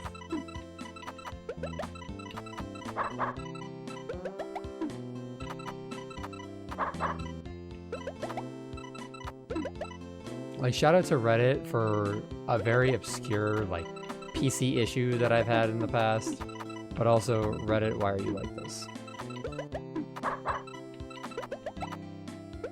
Reddit is the pure holy place of the internet. Have you seen the article about training Google Gemini on Reddit, and it says the average person eats like 55 chicken nuggets?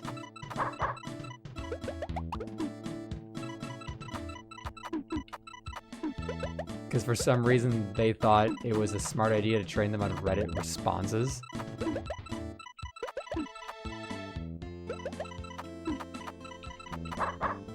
This is why you don't train AI on forum-based data, because where there is forum, there is stupidity.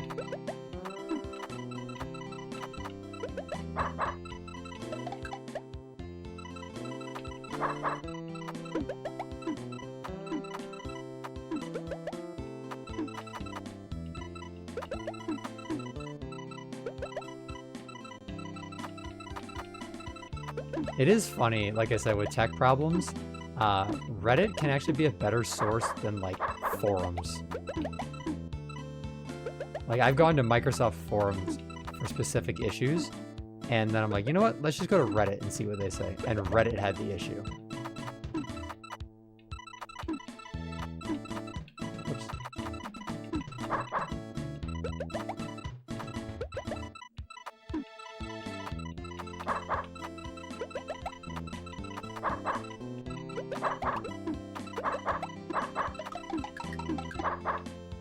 Oh my god, what a combo.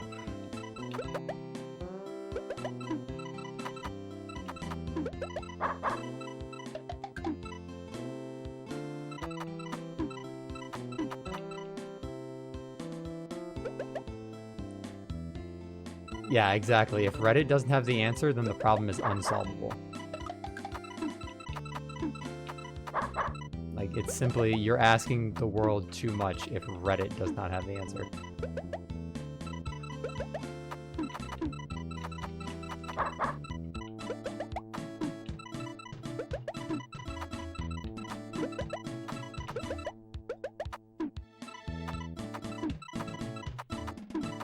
And then they'll have, it's like, oh, I bought this obscure piece of technology off of the internet and it's not working.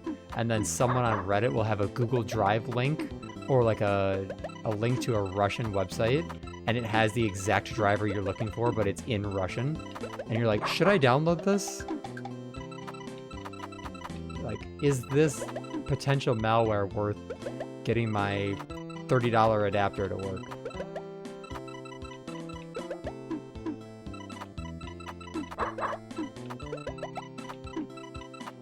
And here come the Bitcoin miners.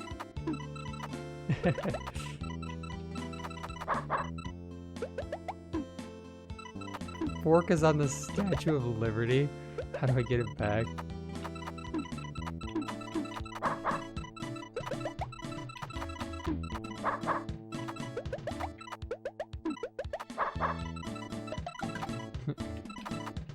Chat, am I cooked? My fork is on the Statue of Liberty.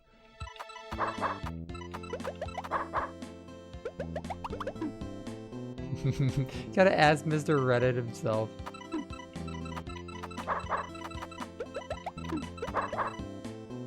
You're special. There's an account on Instagram that makes like the most cursed spoons possible. And the one spoon that they showed was just the most god-awful creation I've ever seen in my life. It looked more like a half spatula, half spoon, and I was just disgusted by its very existence.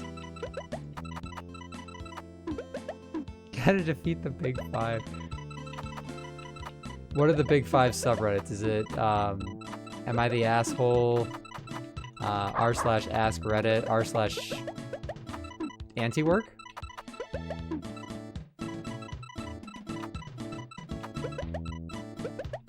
I actually don't know too many subreddits.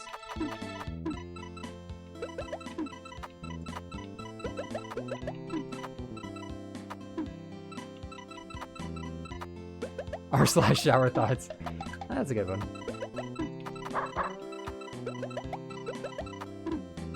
There used to be a subreddit that I followed. It was distressing memes.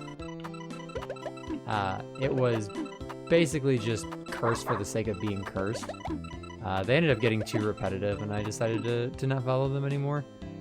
But they use that Mr. Incredible Becoming Uncanny meme template all the time.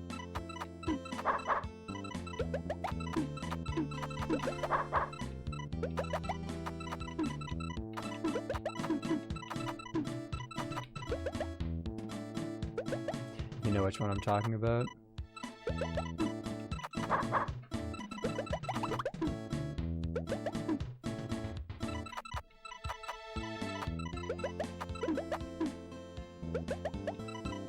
I wonder how long this is gonna go. We have a good run going here. I don't know what speed we're at right now.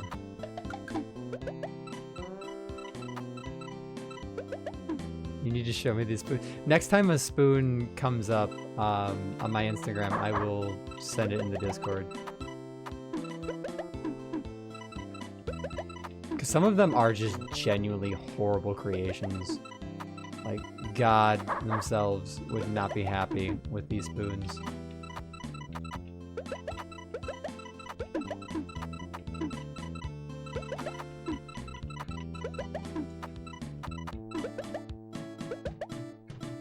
Cactus spoon.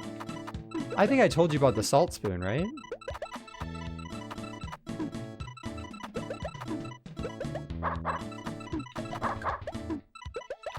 I might have talked about the salt spoon ages ago. Salt spoons are weird. You're eating something that... You're eating with something that is just made of pure salt. Like, that's just... I know the American diet is pretty bad, but goddamn. I don't need that much sodium in my life. Well, it's not about having the food salty, it's about tasting anything besides salt. I enjoy salty foods as well. Doesn't mean that that's the only thing I want to taste.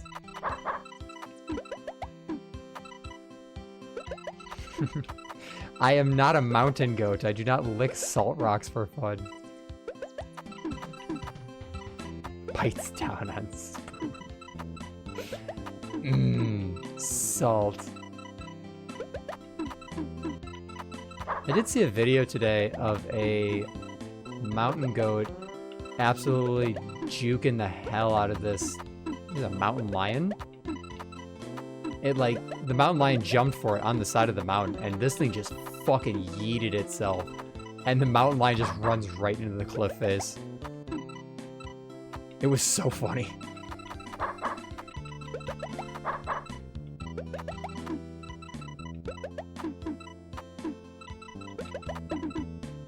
The food is just a bonus. I mean, as much as I like to break the stereotype of white people not seasoning their food, I like to season my food with more than just salt.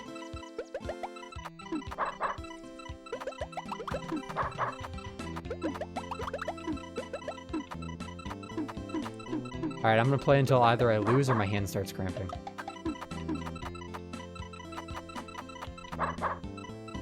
What, have you not heard the... Maybe that's an American thing. No, because the British do it too. The British think beans on toast is good food.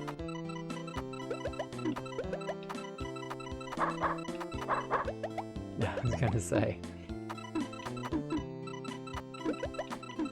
I am very much an ingredient and spice household. I season all of my foods.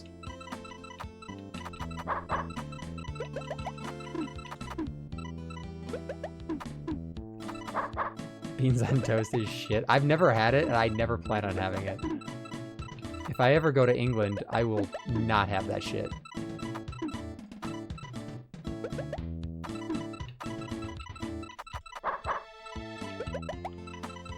So, how good is Marmite?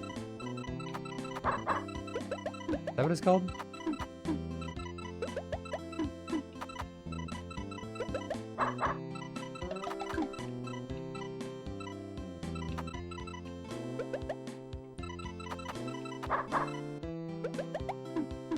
With Frosty on this one. I mean, don't get me wrong, I like baked beans, but I just don't think I should have them on toast. I don't like beans, but it's iconic. Like, I won't eat refried beans. Like, if I have Mexican food, I won't eat refried beans, but like baked beans, I will have. Green beans I'll have as well.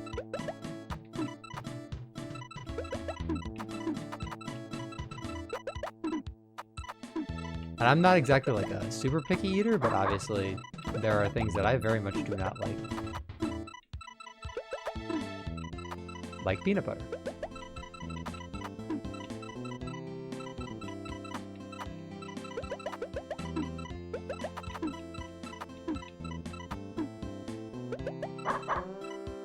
Marmite or Vegemite? I hate Marmite, but Vegemite. Okay, so I actually didn't know that there were two different ones. I don't know what the difference between those two is. I apologize.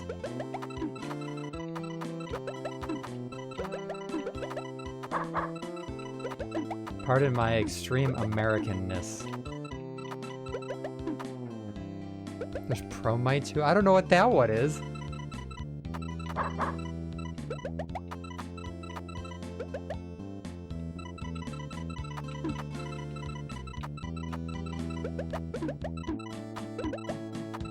The third forgotten brother. The secret Mario brother.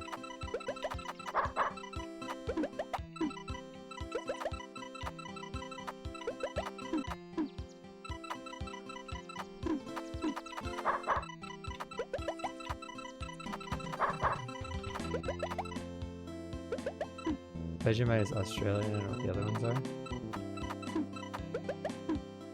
I've just heard them used before. Like, I haven't seen what they are.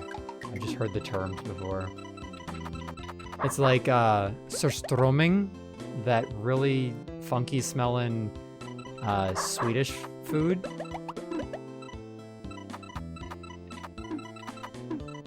Like, I have no idea what it actually is. I just know that people on the internet don't like it.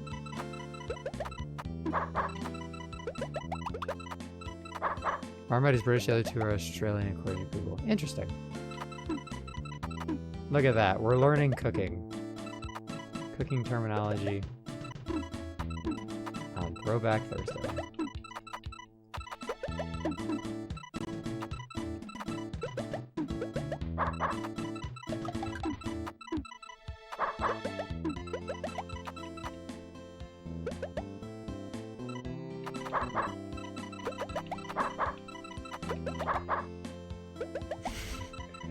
Yeah, cooking and whatever the hell you can call British food. Besides, absolutely horrid. Sorry to all the British people. Sound like Minecraft ores. Hi guys, welcome back to my modded Minecraft playthrough. We found some wild Marmite. We're gonna use that to craft something.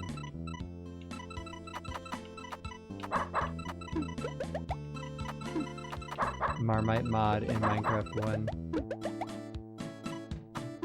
Don't disrespect fish and chips. Alright, well, fish and chips from the perspective of the fact that it is simply just fried fish, usually probably what, pollock or cod, and french fries? Like, that's not a bad combination. Like, I'll make that on a Sunday.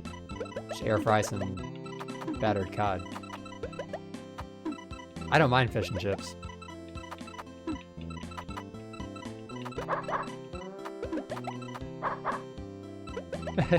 Must be the British in you.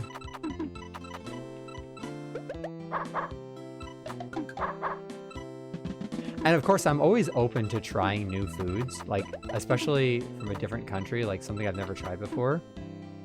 That was the fun part about Japan. It was like, oh, what's this? I have no idea. Let's try it. I tried kimchi for the first time. I tried a few different types of ramen. Tried a few other things. I understand the Japanese love for Pocari. It tastes really good. It doesn't just taste like water. Bangers and mash are good. What the fuck? Now you just sound like you're making up things.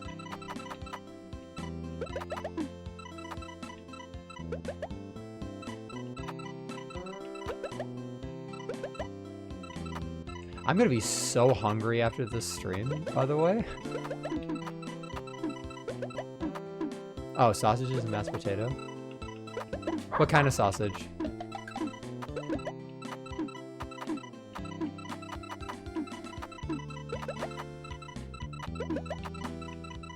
Beef sausage? Okay, I'd try that.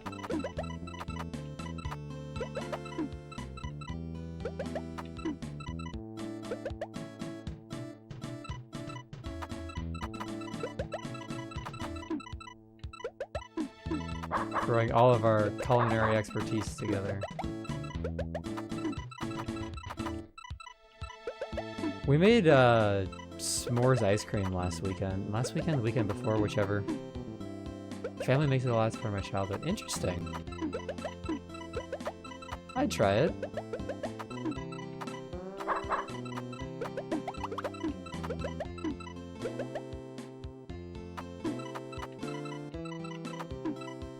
Yeah, I'm always open to new recipes because I will very much get flavor fatigue. Like, oh, I had pizza last week. I don't want pizza this week.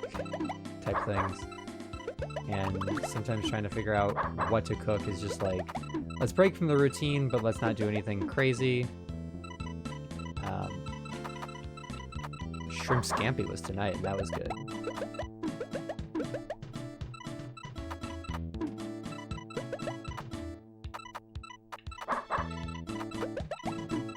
Oh, flavor fatigue? Yeah. I don't know if it's officially classified, but it's definitely a thing. Like, if you have too much of something that's salty, your brain's like, well, I don't want anything that's salty anymore. Flavor fatigue. Especially if you...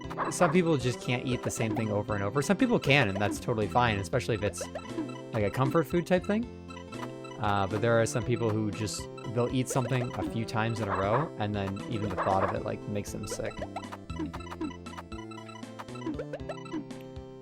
Yeah, I'll eat the same thing for weeks after that. I can't eat it for months. Funny enough, that's actually... That can be an autistic thing. I've seen... Some people will just make one thing over and over and over again, and then they just can't touch it for a while.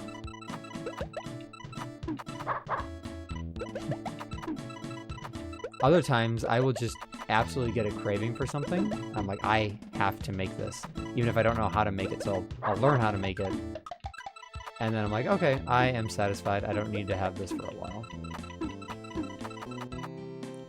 What speed are we at right now? 77. Wow, we're actually a lot faster than I thought.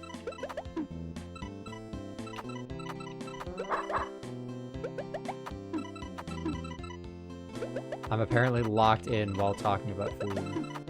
Let's go.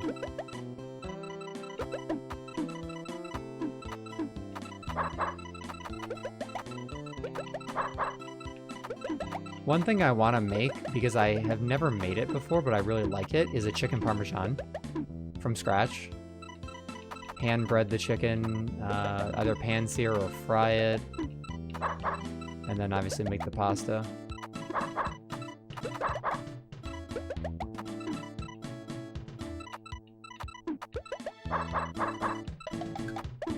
Because I love chicken parm when I go out to like an Italian restaurant. It's a good meal right there. It looks like fun. The last thing I hand breaded and fried was homemade mozzarella sticks, and those tasted really good. A very long delivery in Elite Dangerous, and it's boring, relaxing AF. How's your computer running?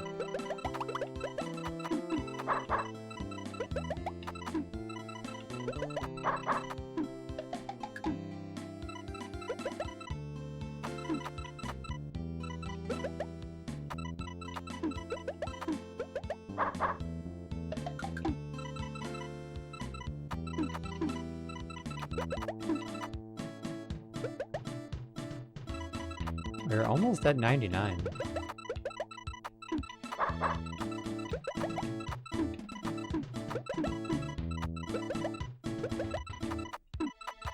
I told you guys this would be a very chill stream today.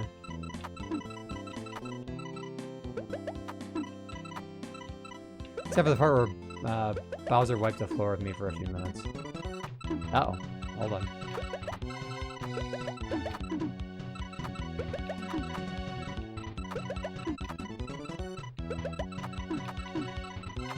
Oh, wait, nope, that's the end of it. Finally use my PC screens as a second screen. Hell yeah! Let's go. I'm glad that you can. Speed 82. Alright, well let's restart at 82 and we'll see if we can go a little farther. 173 4 combos. Nice.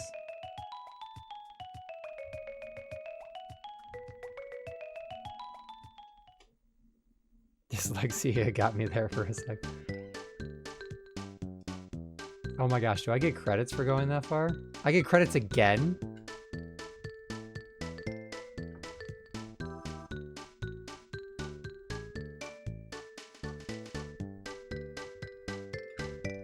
Okay, I'm restarting this because I'm not waiting for the credits again.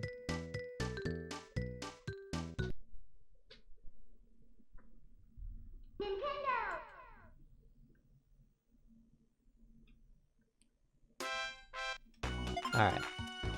82. Let's see if we can hit 99 when we start at 82.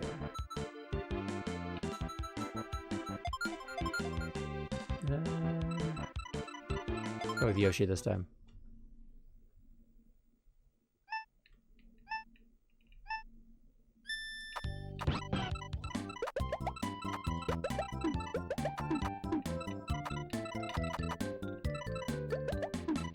iPad kids these days could never do this.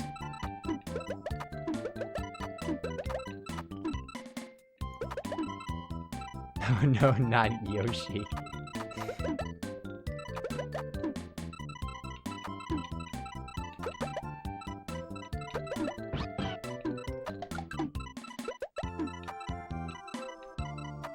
Gluttonous Yoshi has returned to haunt your nightmares.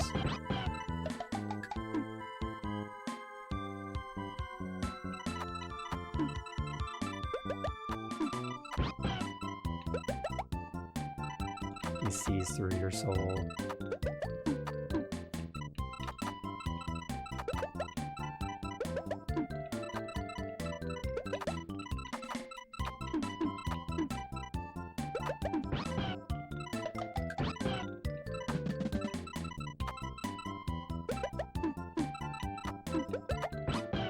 Nice.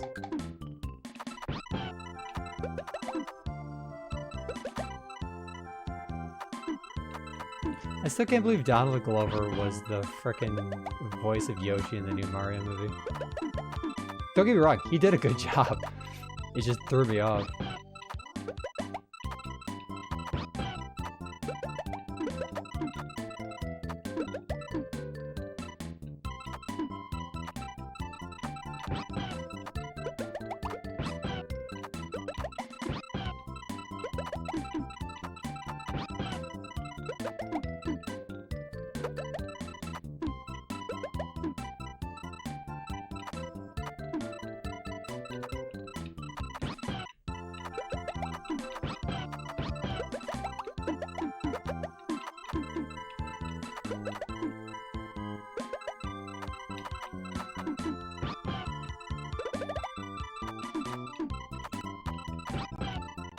Go, Yoshi, go. We can do it.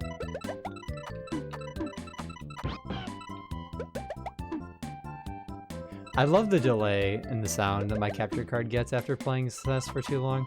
I have no idea why it happens, and I don't know how to fix it.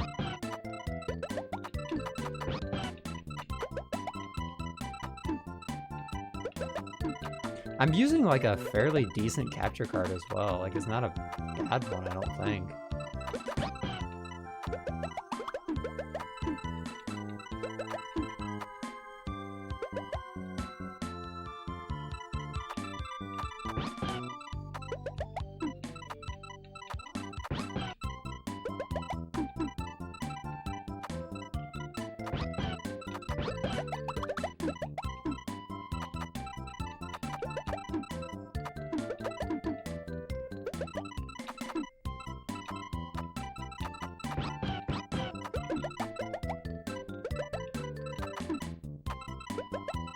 I think we're almost to 99.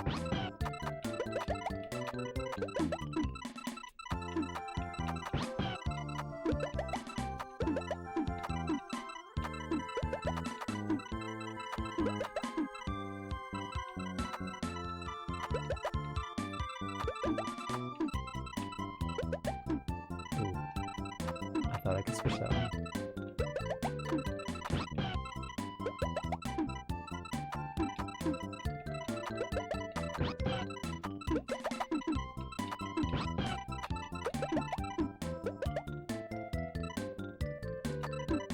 I still can't believe all these songs are on Spotify.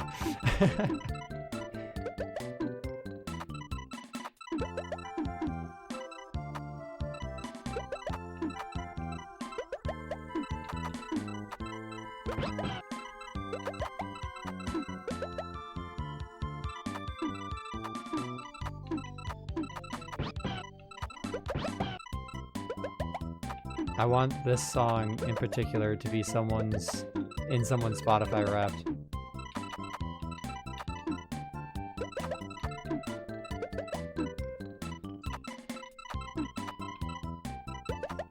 So you know what you must do.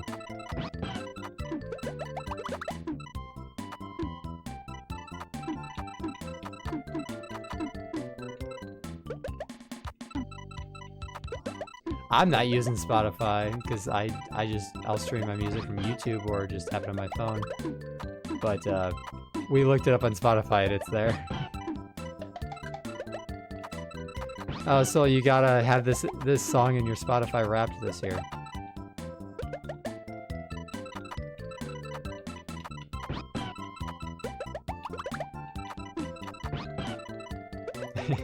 Your most listened to song was whatever the hell the name of this one is.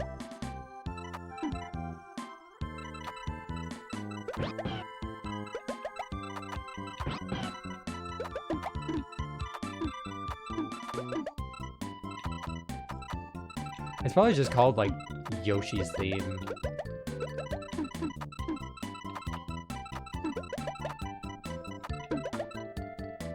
Oh, we're at level 92. We're almost there.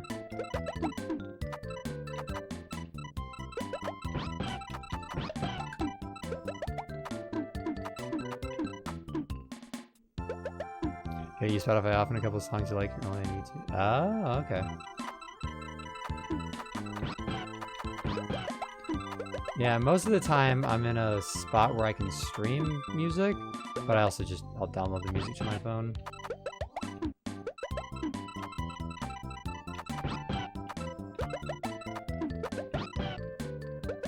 Watch me burn down a building. The arsonist has returned.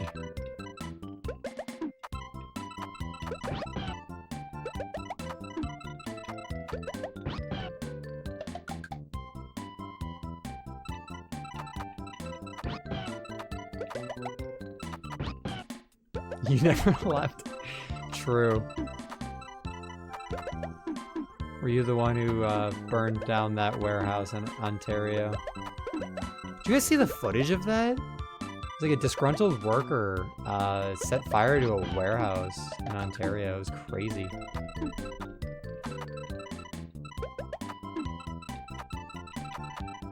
Mondays, am I right?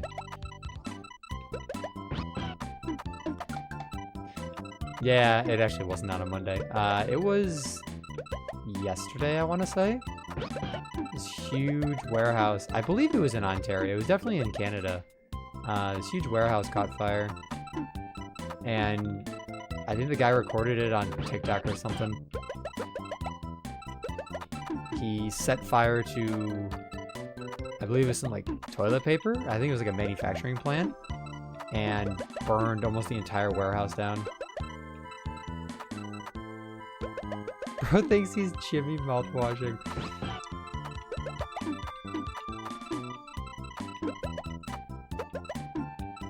I mean, we all have those days where we want to set the place we work on fire, but 99% of us don't follow through with those thoughts.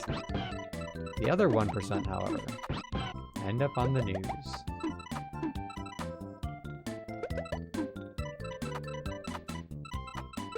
Oh, he definitely didn't have to go to work anymore, that's for sure.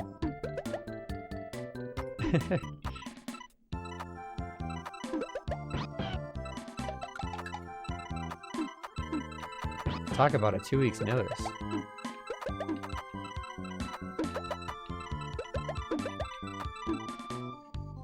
I'll never have to go to work again.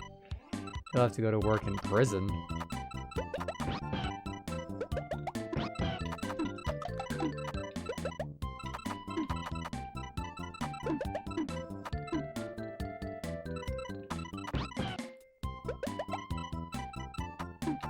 Have we made it to level 99 yet? Oh, we're 98. I just keep stopping it before it can go any faster.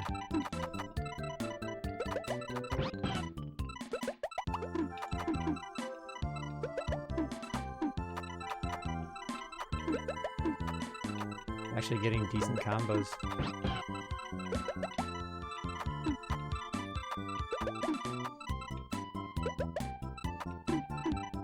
As much as I'd love to never have to work again, I don't think setting the place I work at on fire is the way to go about that.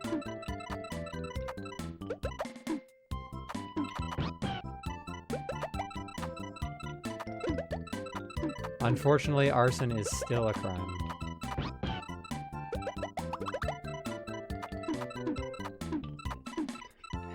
It's like, I sentence you to pay this fine. What are you gonna do if I don't? I'll put you in jail. Okay, well, I'm still not paying the fine. You better. Or what? You put me in more jail? I'm already in jail.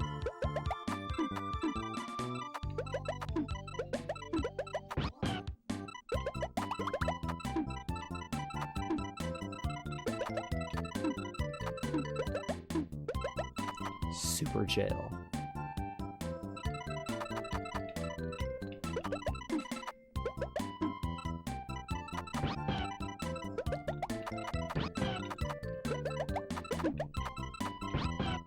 Frosty goes to jail but annoys the hell out of the guards by info dumping about Undertale for 7 hours a day.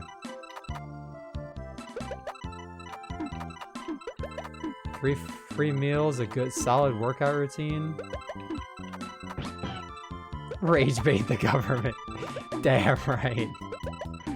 You just set up a camera in my cell and watch me slowly go insane, as if I'm not already.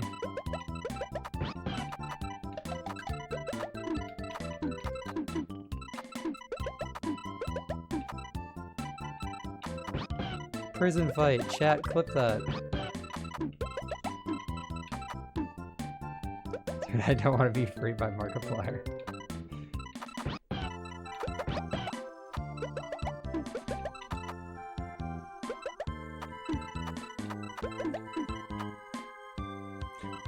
I can't wait till Iron Lung is out, like, on digital, because I want to watch it again, because it was just such a good movie.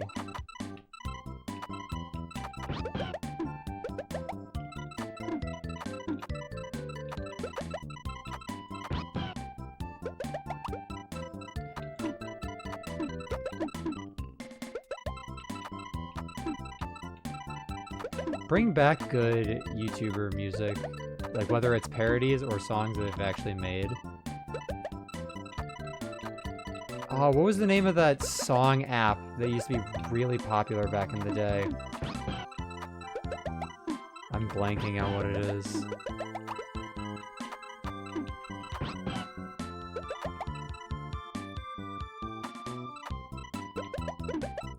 Oh man, you could just like throw a whole bunch of words in there and it would like remix into a song. I don't even know if it's still on the App Store.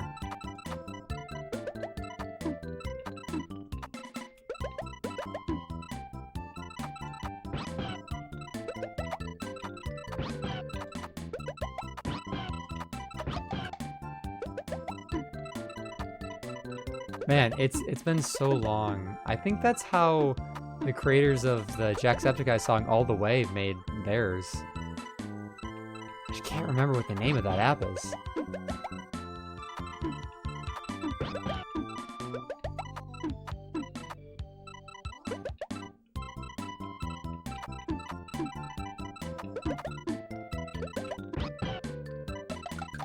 It's not Songify. I think it was something song.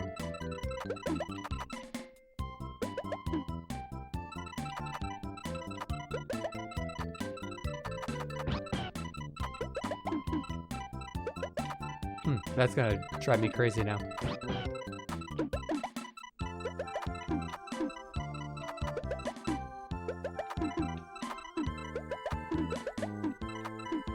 You love the MatPat cameo in a heist. Heist was good, In Space was good. Mark just knows how to make good stuff. That's why I knew Iron Lung was gonna be good.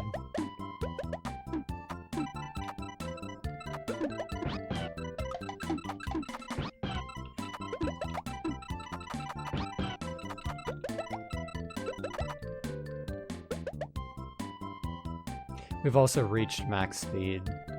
I'm just waiting for the game to have the balls to kill me.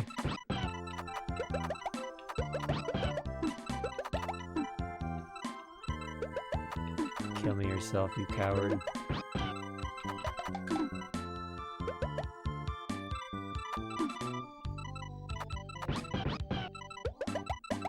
You can't. I'm too powerful.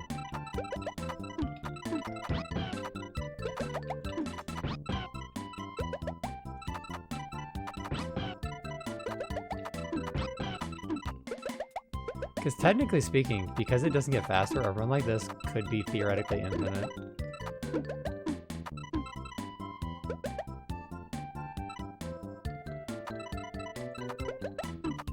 Until I make a mistake.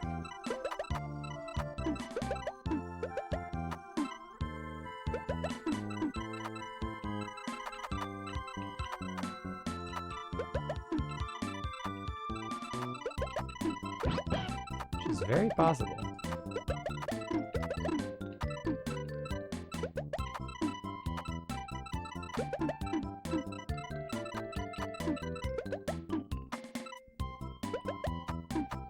I've never gotten it to the point where it's broken, per se. I know the original Tetris does end, but I think this is theoretically infinite, just because things come up from the bottom and there's not necessarily levels.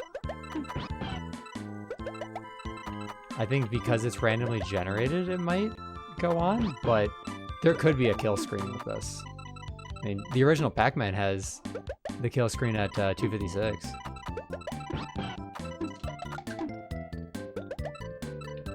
Speaking of Pac-Man 256, that was on the App Store for a time. It was supposed to like pay homage to the fact that the original Pac-Man had a kill screen.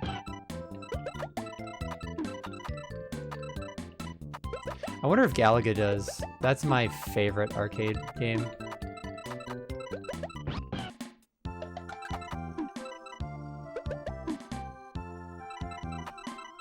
Galaga's so much fun.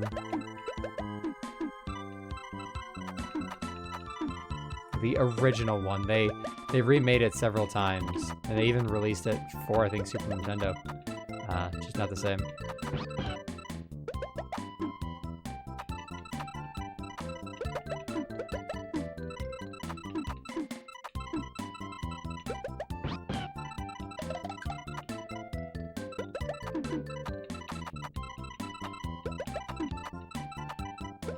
Do you remember, I think it was like last year, when that kid got the world record for Tetris, and then some guy in the news, I think, was making fun of him and told him to just go get a life?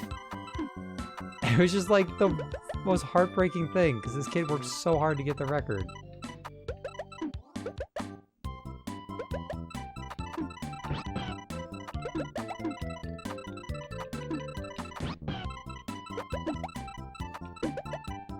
Yeah, oh, it was a news lady, yeah. It was terrible.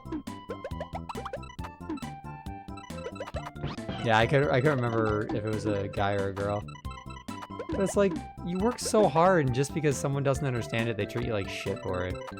If that doesn't describe the world we live in to a T, I don't know what does. Oh, she did say sorry? Good.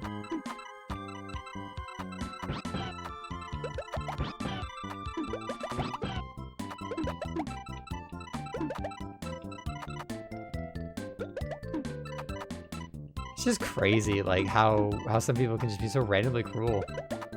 Like, just because you didn't accomplish it doesn't mean that it's not worth accomplishing.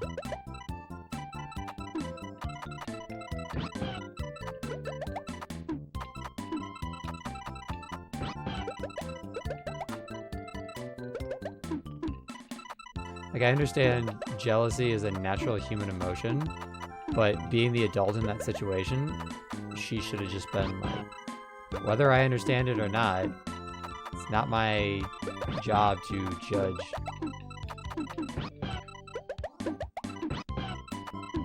Such is the fun world that we live in.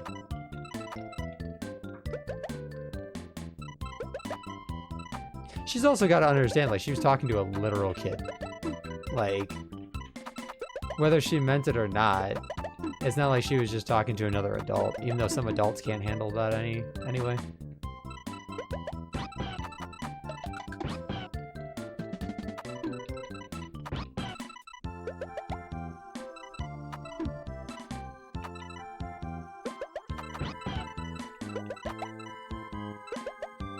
There's definitely a difference between constructive criticism and just being a douche for no reason.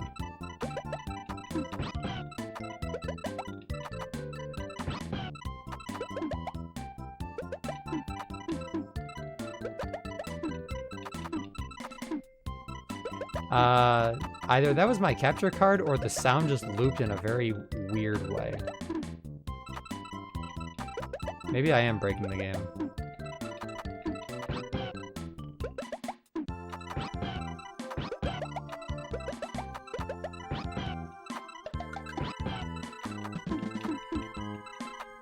Who knows?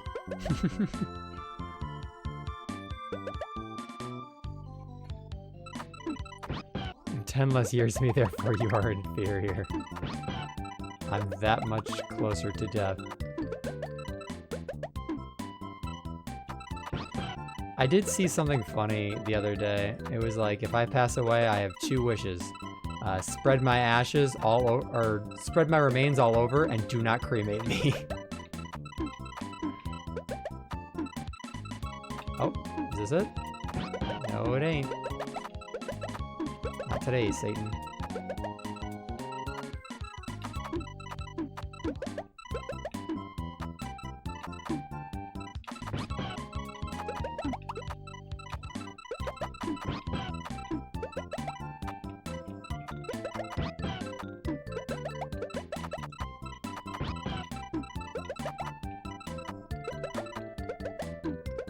Just like that, we push it all the way back down.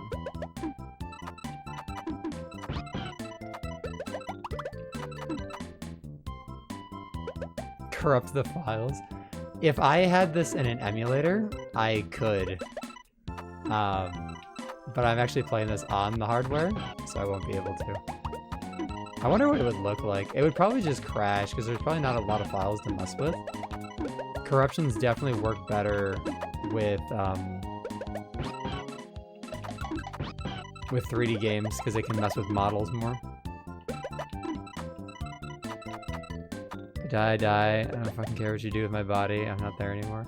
Yeah, but you don't want someone desecrating your corpse.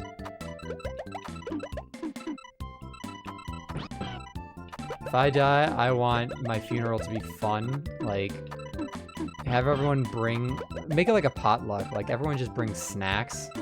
Just have like a chill time. Don't mourn my death. Celebrate me as I was. I mean, if you want someone to desecrate your corpse, I guess.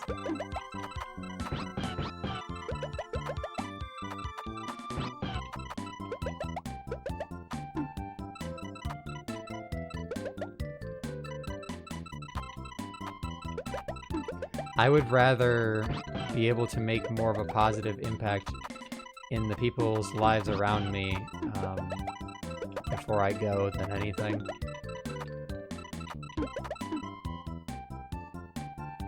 She's just a news lady with no legacy. Well, that's the thing. So many news anchors get forgotten because at the end of the day, everyone's fighting for the same story. And unfortunately, the only time that news sells these days is when it's dramatic. So you're literally basically hinging your job on the downfall of other people. Which is kind of sad.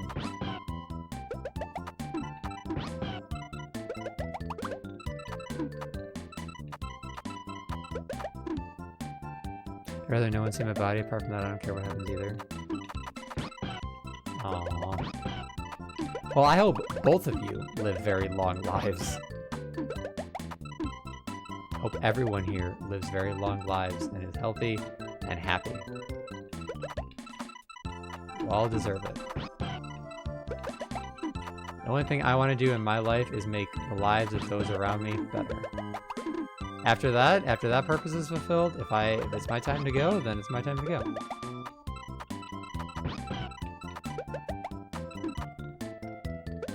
Being a potluck, I will be the potluck.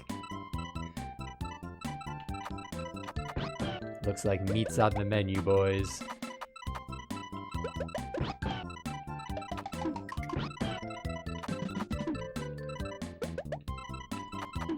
Come on, game, you're gonna have to do better than that.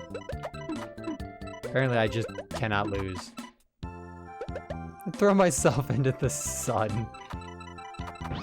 You know what? I'll accept that as your form of death.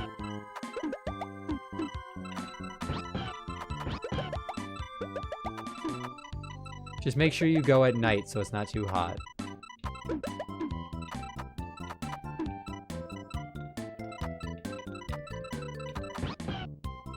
Fucking metal hippie.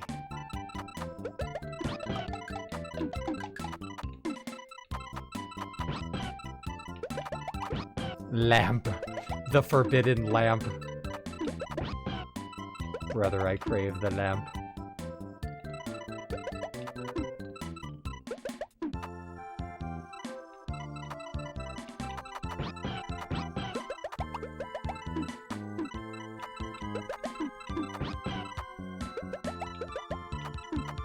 Argue a black hole would be more metal? Depends on how dense it is.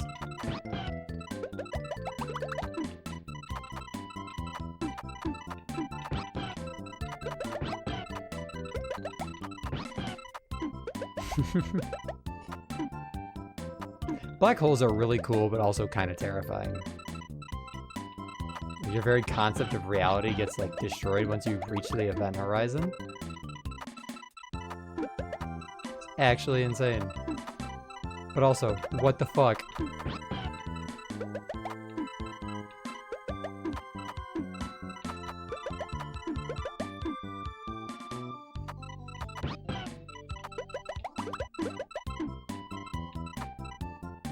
Event horizon. Event Horizon Zero Dawn.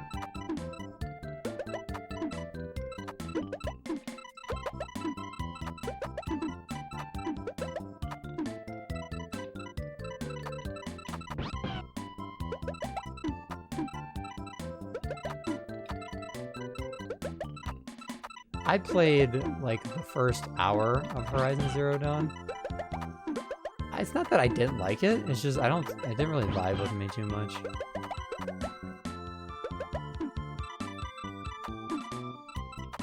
Naked Singularity.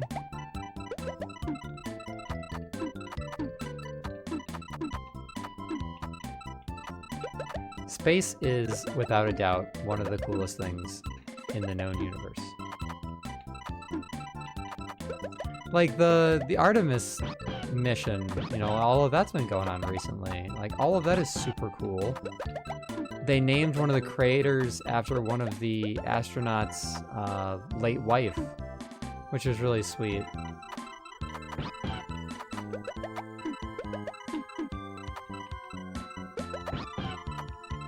Yeah, define very old.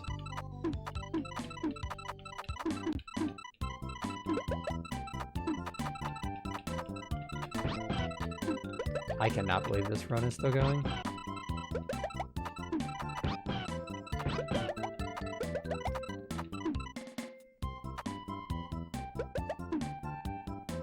This run alone has been a half an hour.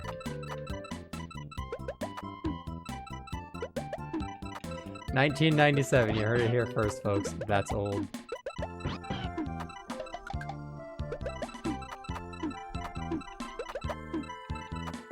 To be fair, we had dial-up in 1997.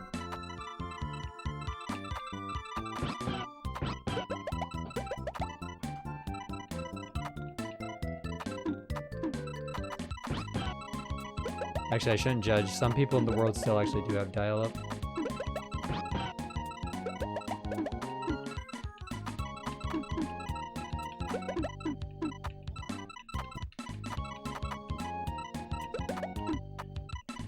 Uh-oh, here it is. Here's my end. My death. Ah, there it is. For the after added audio to films. Damn, 29 minutes exactly.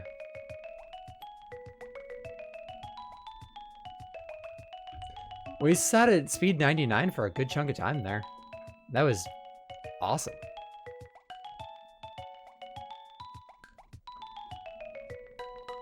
So I will never get over how fast you are on some of those old jokes. They are pretty good.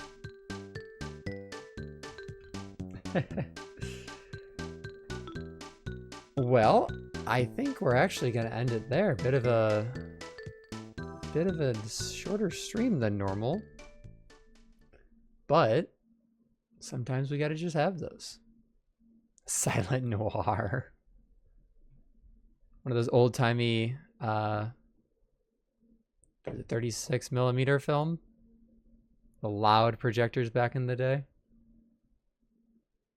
I wish someone else on Twitch was playing this because I would totally raid them, but they're not, and that's sad. Oh my god, Toasty is streaming West of Loathing. Hold on, we're gonna raid Toasty. Holy shit. One of the greatest games of all time. I actually will stream this game at one point. We are raiding Toasty. for sure. But yeah, thanks for stopping by. Thanks for enjoying the soft music of Tetris Attack. And let's all go say hi to Toasty, playing West of Loathing, which is an absolutely hilarious game. So if you haven't seen it, really good game, funny. I will be playing it on stream eventually. But other than that, I hope everyone has a fantastic night and a great weekend. And I will see you all on Tuesday. Bye-bye.